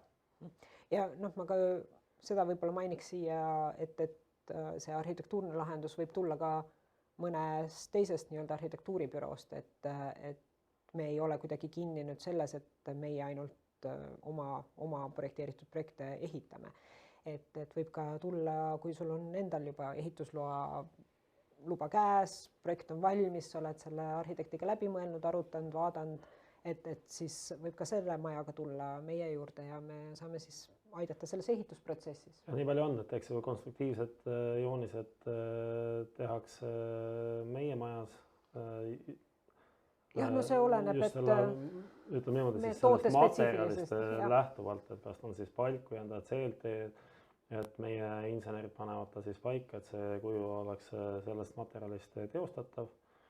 Võib-olla ka selles käigus materjali eripärast tulenevalt tuleb mingisuguseid kompromisse teha, et aga see ongi selline protsessi osa, eks. Ja sa tõid väga õige kohe välja, et tihtipeale ongi, ma olen näinud, et tuleb meie juurde ka klient, kellel on projekt juba ka sõlmed ja kõik see konstruktiivne pool on lahendatud, noh, puidupõhiselt, aga kuivõrd seal ei ole sellised väga tüüpsed ja standardseid lahendusi nende konstruktsioonide mõttes, siis küll meie soovitus oleks see, et jah, projekt arhitektuuri põhiselt nagu valmis teha, eelprojektini näiteks ja see konstruktiivne osa võiks ikka olla tehtud selle ettevõtte poolt, kes siis selle maja nii-öelda projekteerib ja ehitab lõpuni.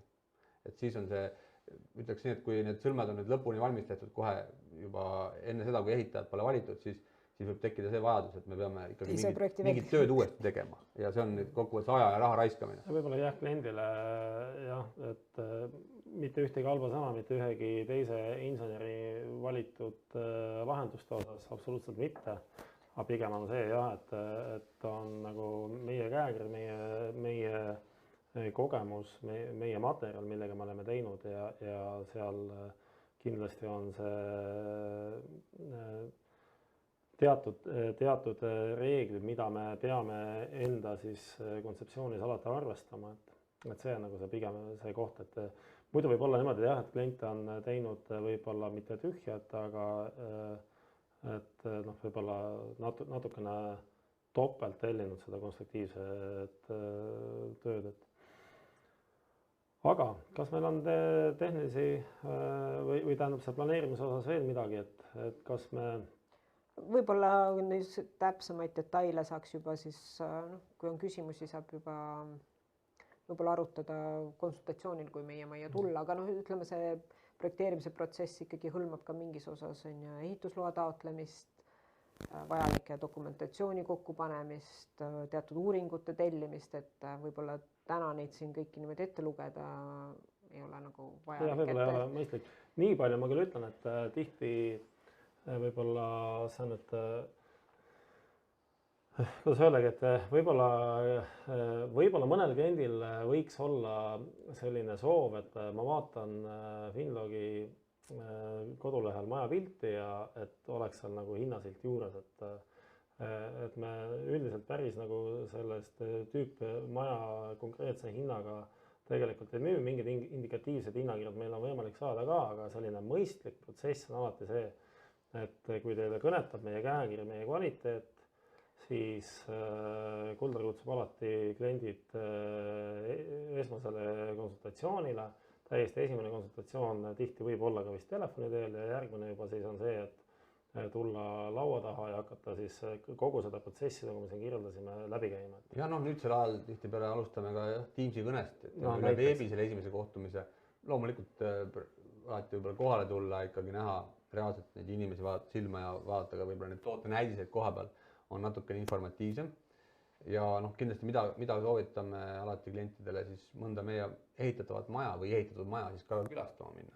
Et seal ma püüan küll alati leida need võimalused, kui tellija soovib ikkagi näha reaalselt, kuidas see maja siis välja näeb tegelikult ja kuidas see tunne seal majas olla on. Siis me käime ja külastame erinevaid projekte. Et see kindlasti aitab tellijat väga-väga palju edasi.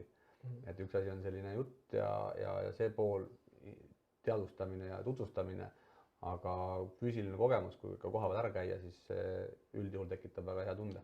Ja seda valikut, mida vaatama minna on palju, et aastas me teeme päris mitmeid maju. No jah, et see majade maht on päris suur, mida me igal aastal ka Eestis teeme.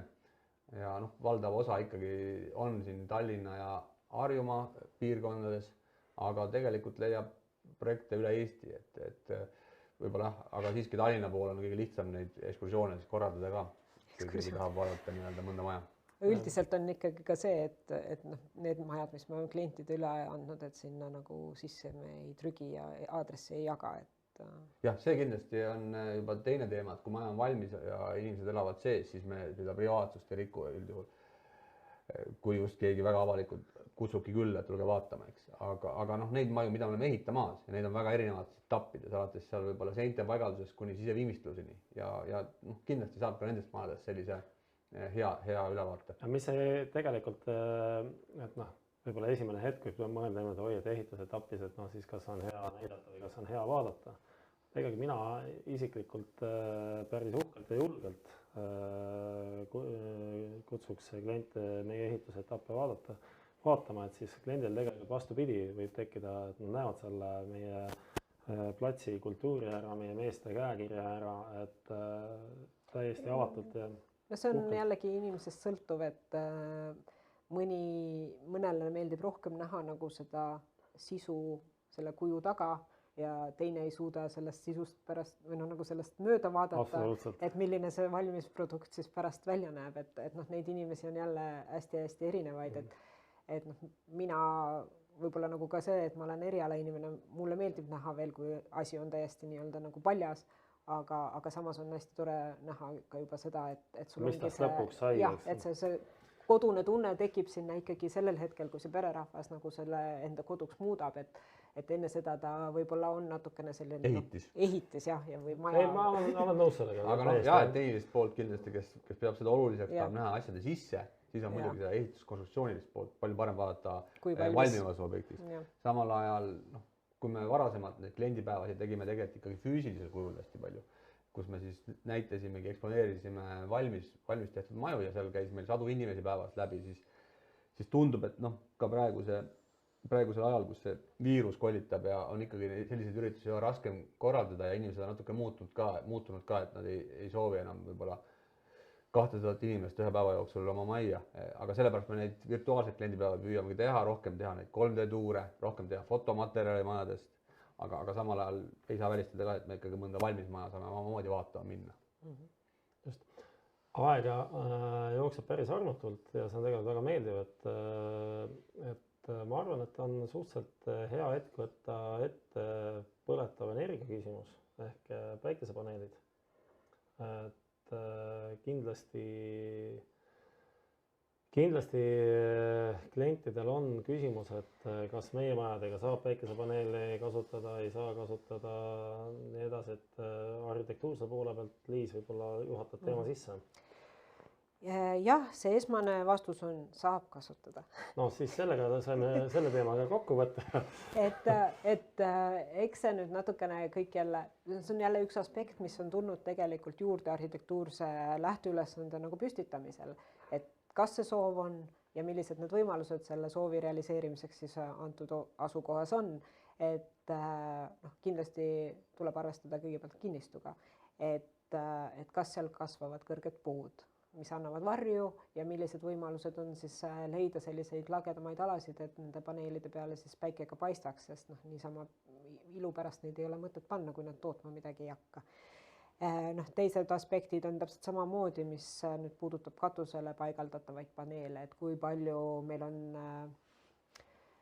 katusest tulevaid läbiviike, mis tekitavad varjusid, milliseid paneele inimene plaanib kasutama hakata ja kuidas see siis nagu seda arhitektuurset lahendust võib või saab mõjutada. Et noh, üldiselt võiks päikesepaneelid jagada kaheks, et ühed on siis sellised, mis paigaldatakse, on eraldiseisvad raamid ja eraldiseisev paneel, mis paigaldatakse katusekatte materjali peale ja teised on siis see, mis integreeritakse siis katuse sisse ja seal need jagunevad siis omakorda siis kas sellisteks, mis on täiskatuse lahendused, ehk siis sul on paneelid, mis katavad siis kogu katuse ära, või nad on siis integreeritavad lahendused, kus ta siis asendab kas näiteks katusekivi mingis osas või katusekatte plekki mingis osas.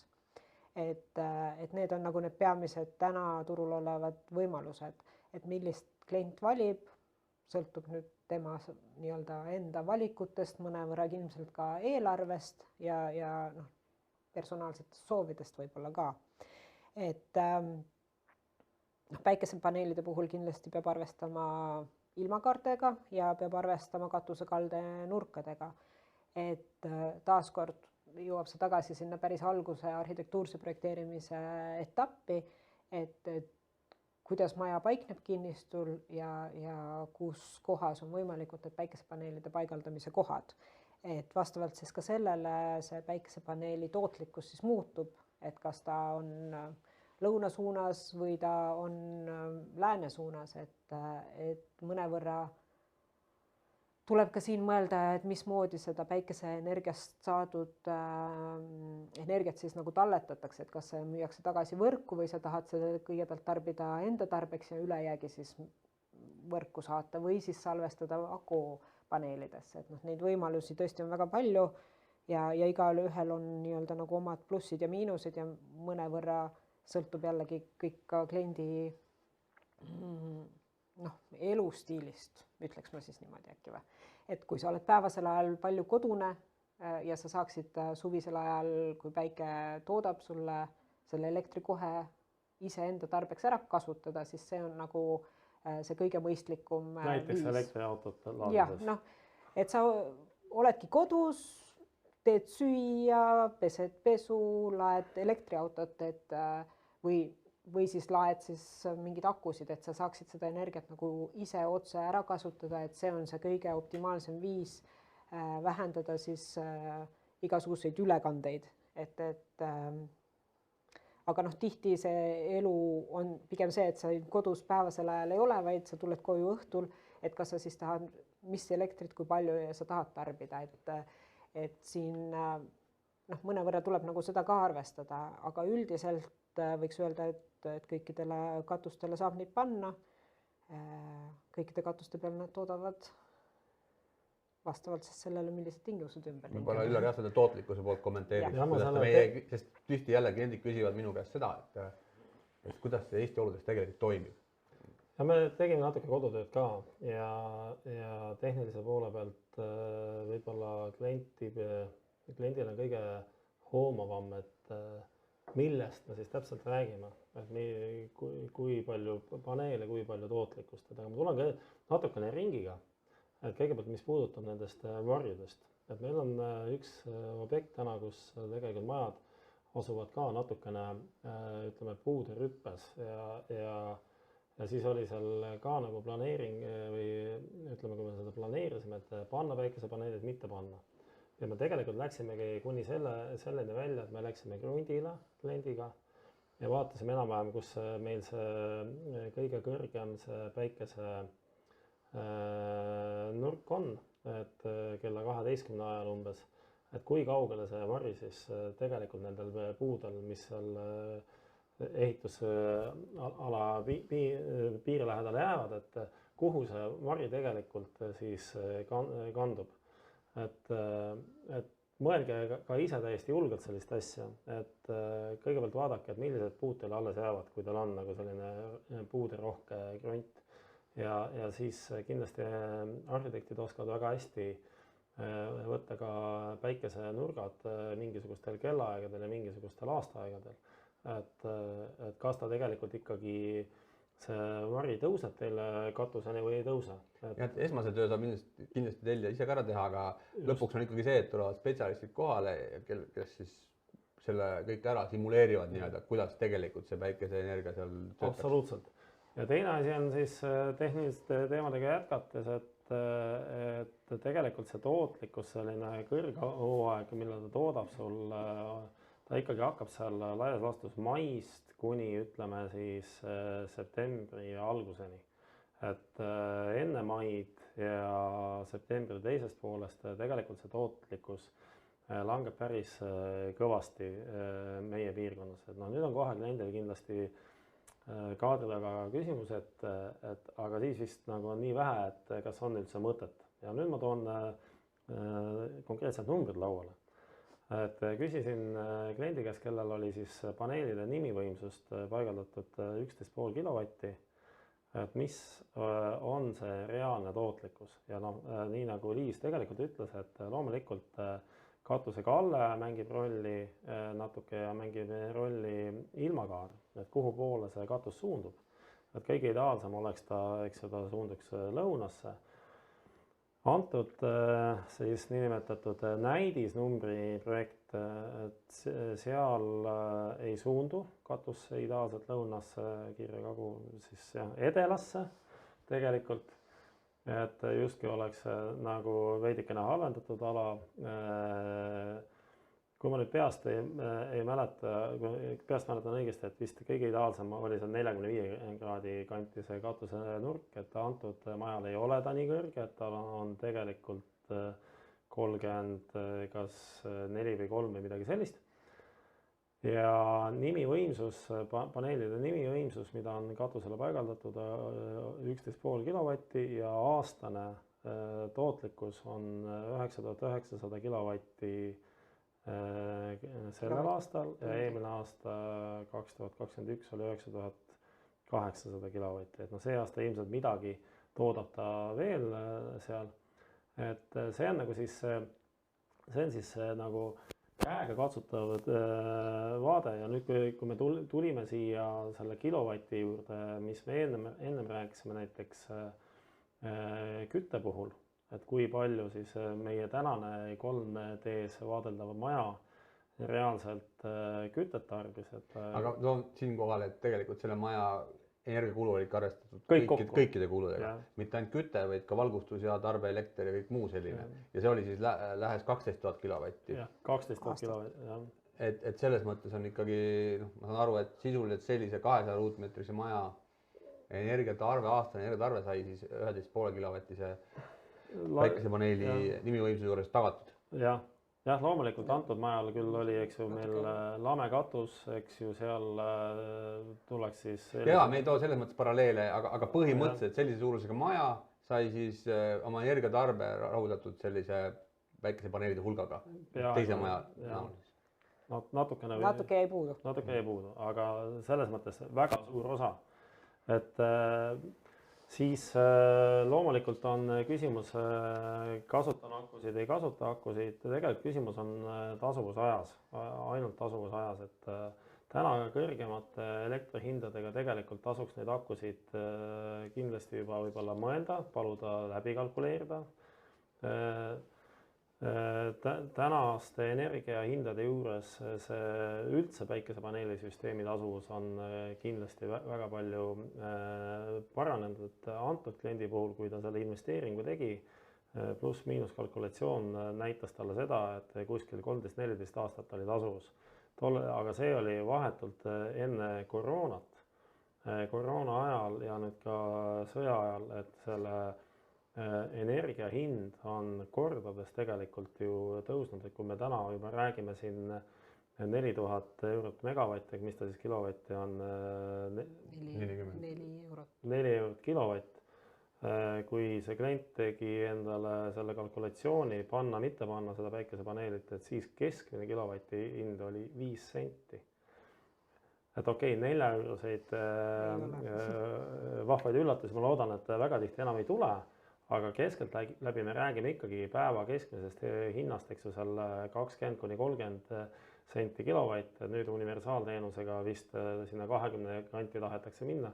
Et see annab siis nagu väikese sellise ülevaate, et kui 5 sendiga oli 13-14 aastat ja nüüd on, eks ju, 20 senti energia hinnatase, et siis annab selle suurusjärgu, et igal juhul tasub mõelda, tasub enda arhitektiga koos seda mõtet mõlgutada, et kui isegi kohe ei pane, et kas ma panen hiljem seda ja just nimelt need läbiviigud, et korstnad ja ventilatsiooni väljaviigud ja need, et sellisel juhul tasuks planeerida pigem põhja poole. Noh, ka selle meie tänase maja näitel võib öelda, et sellele majale hetkel ei saanud neid pandud, kuna seal oligi natuke keerulisem situatsioon, et ta on puude keskel nii-öelda samamoodi ja puude varjusid on väga palju, aga sai ka loodud ikkagi valmidus selleks. Et tegelikult on elektrisüsteem niimoodi planeeritud, et ühel päeval näiteks, kui naabrid ehitavad majad kuskile kõrval kinnistule ja neid puuvarje enam ei ole nii palju, siis saab tegelikult need päikesepaneelid ikkagi panna veel täiendavad.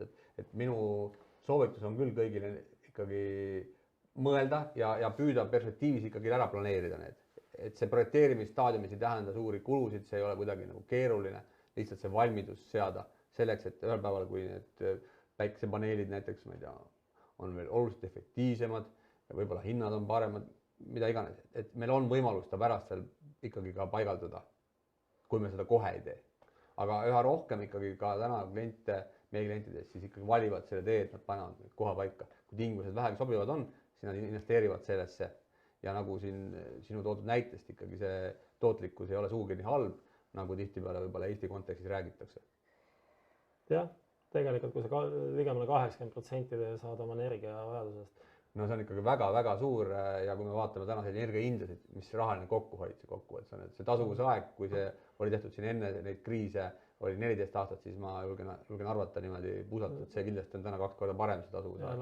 Läheneb võib-olla 5 aastale, eks, et ja veel kord, et meie ise ei ole elektrisüsteeme ehitav ettevõte, aga ärge sellepärast kartke antud teemaga meie poole pöörduda, et kui teil endal on partner, kelle te olete välja valinud, veel parem, et meie arhitektid saavad nendega koostöös planeerida, kui teil ei ole konkreetset ettevõtet, kellega olete eelnevalt päikesepaneelidel nagu arutanud.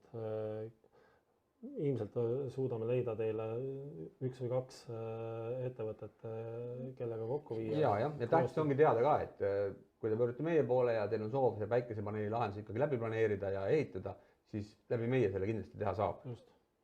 Ja alati on selles suhtes nii palju, kui meil on neid välja ehitatud ja nende tootjate ja paigaldajatega koostööd olnud, et nad on igati valmis meiega koostööd tegema ja vastupidi, et saab alati asjad üle vaadatud, leitud need võimalikud lahendused, et mõnikord on see kompromissi pool seal paneeli pool, on ju, et kus midagi saab siis ümber tõsta, näiteks vajadusel käiguteed või katuseredelid või loobuda mõnest lumetõkkest või muust elemendist just sellepärast, et saaks leida selle optimaalse lahenduse, siis, mis vastaks kliendi ootustele. Kas me sellest ka rääkisime, et neid paneele on siis erinevat tüüpi ka katuse kattepõhiselt? Ma mainisin selle alguses korra ära, et see valik ikkagi ju baseerub sellele, milline maja ja milline katusekatematerjal seal on ja mõneti ka siis see enda nii-öelda valmisolek neid lahendusi teha, et sellised peale paigaldatavad on põhimõtteliselt võimalik igale poole panna,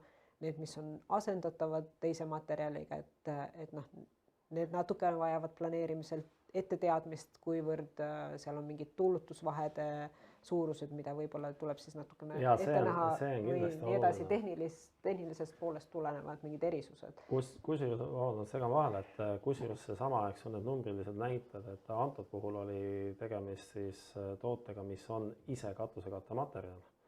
Et neid on 2-3 tüüpi, mida minu teada Eestis pakutakse, et üks on nagu ongi tegelikult kasutatakse tava sellist tava päikesepaneeli, kuhu siis on komplekteeritud spetsiaalsed raamid, mis teevad tast selle paneeli, teevadki nagu selle katusekatte materjaliks. Siis on olemas meil Eestis ettevõte, kes niinimetatud, ma ei julge nüüd 100% öelda, aga nagu laias laastus on see tehnoloogia selline, et pressitakse see fotoelement metallile peale, et ta on just nagu see plekk on asendatud. Ja on päikesepaneel. Ja ma arvan, et lahendusi erinevaid. Ja kivikatuse nii-öelda sammu ja suurust arvestav siis nagu lahendus on ka olemas. Et see on ikkagi omaette element ja ta on sellest ikkagi, ta visuaalselt on erinev kui nüüd katusekivi, aga ta siis nagu oma sammu ja selle mõõtmete poolest on arvestatud siis nende katusekividega, mis Eesti turul on saadaval, et need on teatud mingite tolerantsidega samas suurusjärgus. Ja, et seal on kokkuvõttes isegi turul tuntumatest võib-olla 3-4 kindlasti siis katusekivi tüüpi, kus sa saad siis selle päikesepaneeli lahenduse installeerida. Ja, et ta visuaalselt läheb ilusti kokku. Ja siin on tegelikult huvitav see, et minu täiesti isiklik selline tunnetus oli see, et kui ma endale juba katuse teen, siis ma ei mõtlegi, et ma ei paneks siis, et ühesõnaga ma teen uut maja ja planeerin päikesepaneeli, siis minule tundub loogiline, et ma juba selle katuse võtangi selle päikesepaneeli kui sellise, eks ju. Et miks ma sinna selle katuse alla panen. Samas üks klient meil ütles niimoodi, et temale nagu tundub nagu parem, et see paneel on nagu eraldi. Aga see on tunnetuslik asi ja ma arvan seda, et kõige paremini oma toodet suudab kaitsta konkreetne lahenduse pakkuja. Aga numbrid näitavad, et toimib ka see, mis on ise katuse materjal. Ja ma arvan, et see tootlikkus on neil samamoodi tõendatud mingit moodi ju kõikide nende tüüpide juures, et nad lihtsalt ei müü sulle mingit elementi, vaid tal peab ikkagi see garantii seal taga olema, et tal on tagatud teatud nimivõimsused ja see, et see süsteem toimib. Et see, kas peale panna või asemele panna, mina leian, et see on ikkagi nagu kliendi enda otsuse koht, et kumb lahendus temale nagu tunnetuslikult paremini toimib. Üks asi on tunnetuslik pool, aga ma arvan, et see kõik on ka väga arvutuslik, et tegelikult saab ikkagi ära kalkuleerida, et palju mul toodab siis, mis ma investeerin, palju toodab mul üks lahendus, palju toodab teine lahendus. See on ka kõik väga arvutatud. Ja visuaalne küsimus. Ja seda saavad spetsialistid juba aidata. Ja kõige vähem tootav lahendus on see, mida ei paigaldatud.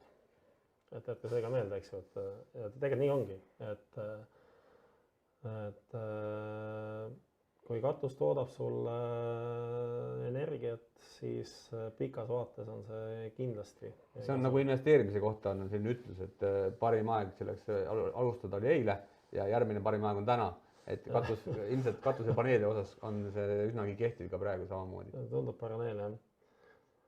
Aga ma ei tea, kas meil on täna veel teemasid, et küsimustega väga aktiivselt ei ole täna tulnud neid küsimusi, et no siiski mitmed väga asjalikud ja sisulised küsimused on tulnud. Et oleme saanud see 2 tundi päris ilusti ära sisustada. Meie ülekande lõpuni on veel veerand tundi ilmselt. Jah, kuskil veerand tundi, et kindlasti kui tuleb küsimusi, kindlasti väga julgelt võtame kohe ette. Et võib-olla nii palju meil ei olnud tegelikult plaanis rääkida eraldi jahutussüsteemidest või asjadest, kuna meil natukene on aega, ja viimased suved on meil väga vahvad ja toredad olnud, et jah, et paigaldame meie majadele ka jahutuse süsteemi, kui klient seda soovib, aga see on ka jälle, et mida ja kuidas paigaldada, et see tegelikult on ühtepidi kliendi enda nagu, paljudel klientidel on endal nagu selline veendumus, et milliseid asju paigaldada, et kas ta on siis seinapealne split või on ta mingisugune muu lahendus, et me oleme viimastel aastatel oleme paigaldanud nii ühesuguseid kui teistsuguseid huvitavamad asjad on tegelikult ka põrandajahutused ja tegelikult need hirmud, et oi, et kuidas ma seal külma põranda peal käin.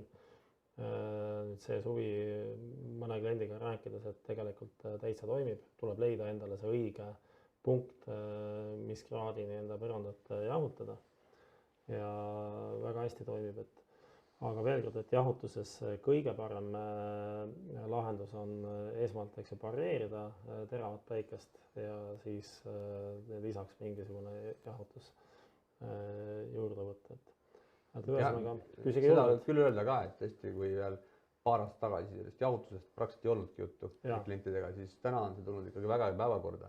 Et meil on viimased 2 suve olnud päris kuumad või sellised kuumalained on olnud pikemaajalised. Et kui sul ongi kogu suve jooksul võib-olla 2-30 kraadist ilma, siis see ju ei ole probleem, eks ilmselt ka kui üks öö on sul seal natuke kui sellel päeval tööl ka olid juures. Just, nagu tavaliselt.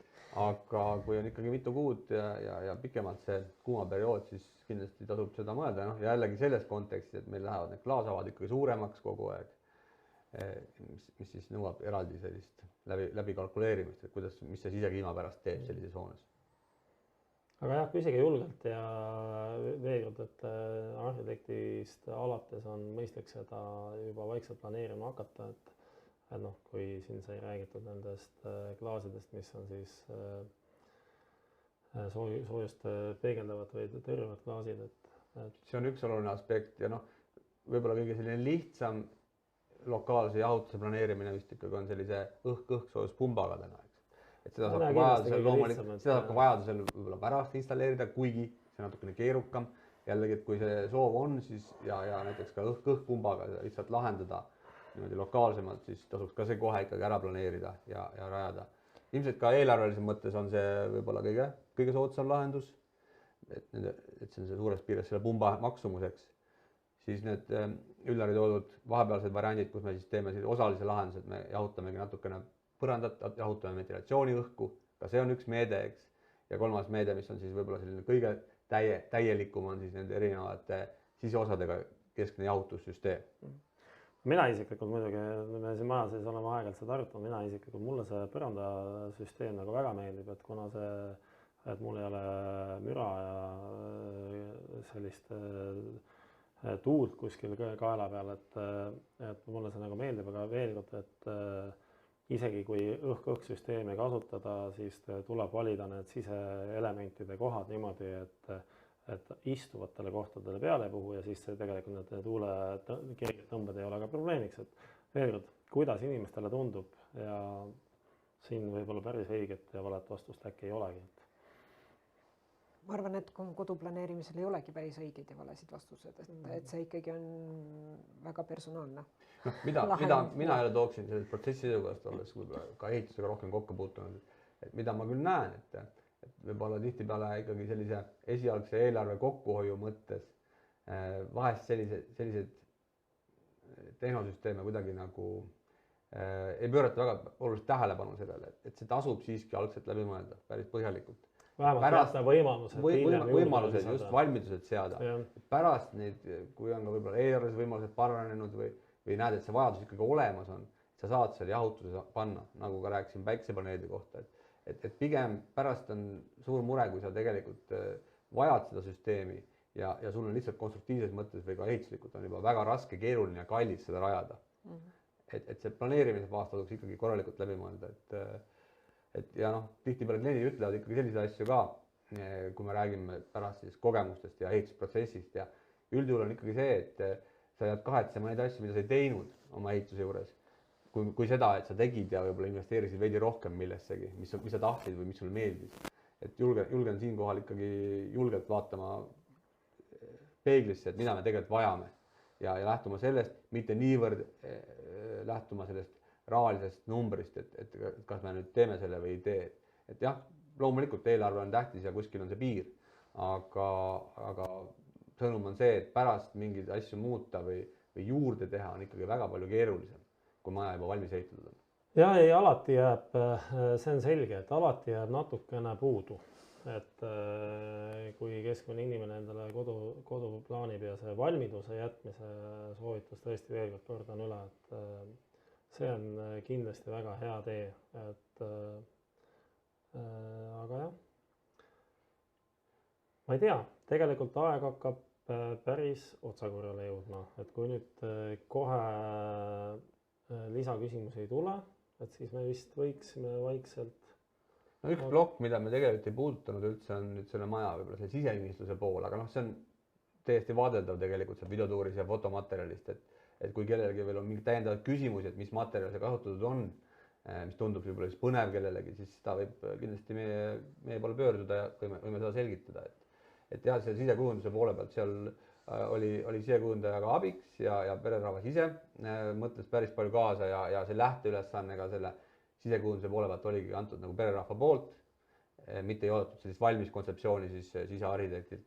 Ja noh, ta on ikkagi väga selgelt selline oma perekeskne, et ei tehtud sellist võib-olla tüüpilist sellist standardlahendust, kus kõik peab olema vägagi kooskõlas, pigem vaatigi, mis endale meeldis ja kuidas ennast paremini tunda selles kodus pärast. Et ma arvan, et selle siseviimistluse planeerimisel ongi hästi tähtis just see enda tunnetus, et mul on see majas pärast mõnus olla, hubane ja mulle meeldib see keskkond. Üldiselt on jah, see siseviimistlus on hästi palju detaile ja see on see kõige viimane asi ja see on tõesti see asi, mis seda kodutunnet pakub ja et siin protsessi küsimuse juurde korra tagasi tulles selle siseviimistlusega, et kui on siseviimistlusprojekt, siis on nagu, eks ju, võib-olla meile mõnes mõttes lihtsamad, siis on kõik nagu seal ära kirjeldatud, paika pandud, kui seda projekti ei ole ja klient on ise nagu enda maja sisekujundajaks, siis tihti me teeme sellised ruumikaardid, kus siis kliendiga käime läbi, et kuidas see sein, kuidas teine sein, mis siia põrandale, paneme need nagu paika, et kooskõlastame ära. Kindlasti see ehitaja seisukohalt valmis projekt valmis lahendustega on lihtsam, et seal on juba need asjad läbi mõeldud ja paika pandud ja siis sa nagu lähtud sellest ja lähed, on ju. Et sellise isetegemisel tihti on see, et kus sa leiad need materjalid, inimesed ei tea, et kus ta võiks valida mingit keraamilist plaati või millist põrandat tahab, et siis tal on natukene rohkem sellist enda projektijuhtimise tööd, et minna ja vaadata, tutvuda, endale selgeks teha ja siis otsus langetada, et noh, vahel see sisekujundaja või sisearhitekti abi on pererahvale nagu olulisem, eriti kui sul nagu võib-olla ei ole seda oskust, tahet või aega nii-öelda poode läbi kammida ja siis sellest nagu selline ühtne pilt kokku saada, et noh, mõnikord juhtub ka nii, et kui vaadatakse väga mingeid fotopankasid Pinteresti, et asi läheb kuskilt hetkelt nagu lappama, et ta enam ei ole nagu võib-olla selline ühtne stiil, vaid kõike pannakse kokku, et noh, mina üldiselt nagu soovitan hoida nagu sellist nagu lihtsamat joont asjades, mida sa nagu vahetada ei saa nii hõlpsasti, et diivani sa võid välja vahetada, kui sulle see roosa ei meeldi ja tahad sinist, aga keraamilist plaati seinas vahetada on ikka väga tülikas ettevõtmine. Või kallim veidikene. No tülikas ka, sest sul on ikkagi siis juba jälle ehitustander. Taaskord jah, et lõpuks pere ehitab endale see kodu ja peab ennast seal kõige paremini tundma, aga võib-olla jah, selline stiililine tunnetus, et mida ju iga päev sellega mitte tegeledes on raske omada, et siis võib-olla on hea, kui keegi natuke nõustab, et hoiab selle kuidagi tasakaalus. Ja, no, ja mida suurem maja, seda rohkem võib see nagu jah, nii-öelda nagu keerulisemaks hallata minna. Väiksema maja puhul võib-olla neid ruume kuskil saunas on sul 3-4 ruumi ja seal ei olegi neid otsuseid nii palju vaja. Aga jah, veel kord jällegi kutsuks üles kõiki ka selle siseviimistluse peale ikkagi juba suhteliselt varakult mõtlema, et tihtipeale see jäetakse päris lõpuetappi ja see võib olla jällegi protsessi seisukohast hästi probleemne, et see võib pikendada seda ehitusaega, see võib tekitada mingisuguseid muudatusvajadusi ka konstruktsioonides, mis tegelikult on juba jällegi objekti läbimõelduna on palju nagu keerukamad, kulukamad ja aeganõudvamad. Et ka juba selles projekteerimisstaadiumis ikkagi peaks see üldkontseptsioon juba tekkima, millest me räägime selle sisekujunduse puhul. Ja sisekujundus ei hõlma ju ka ainult mitte nagu neid materjale, vaid ka hästi oluline osa on valgustusel.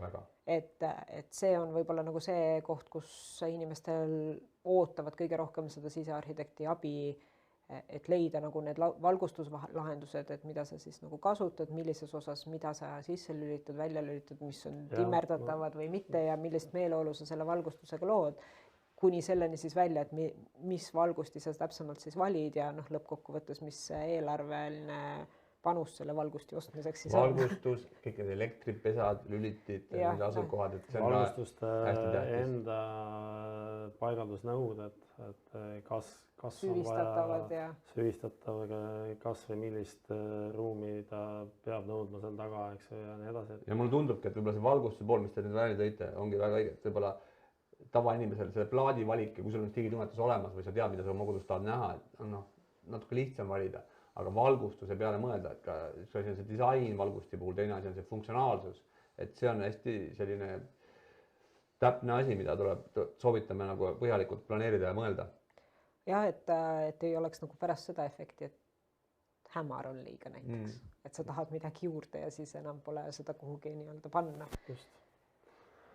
Aga kena, ma arvan, et võtame otsad kokku, et kõik, kes osalesid, kindlasti tänud, kõik, kes järgi vaatavad meie klippe, mida me kindlasti meie kodulehel ja Facebookis jagame, tänud ette.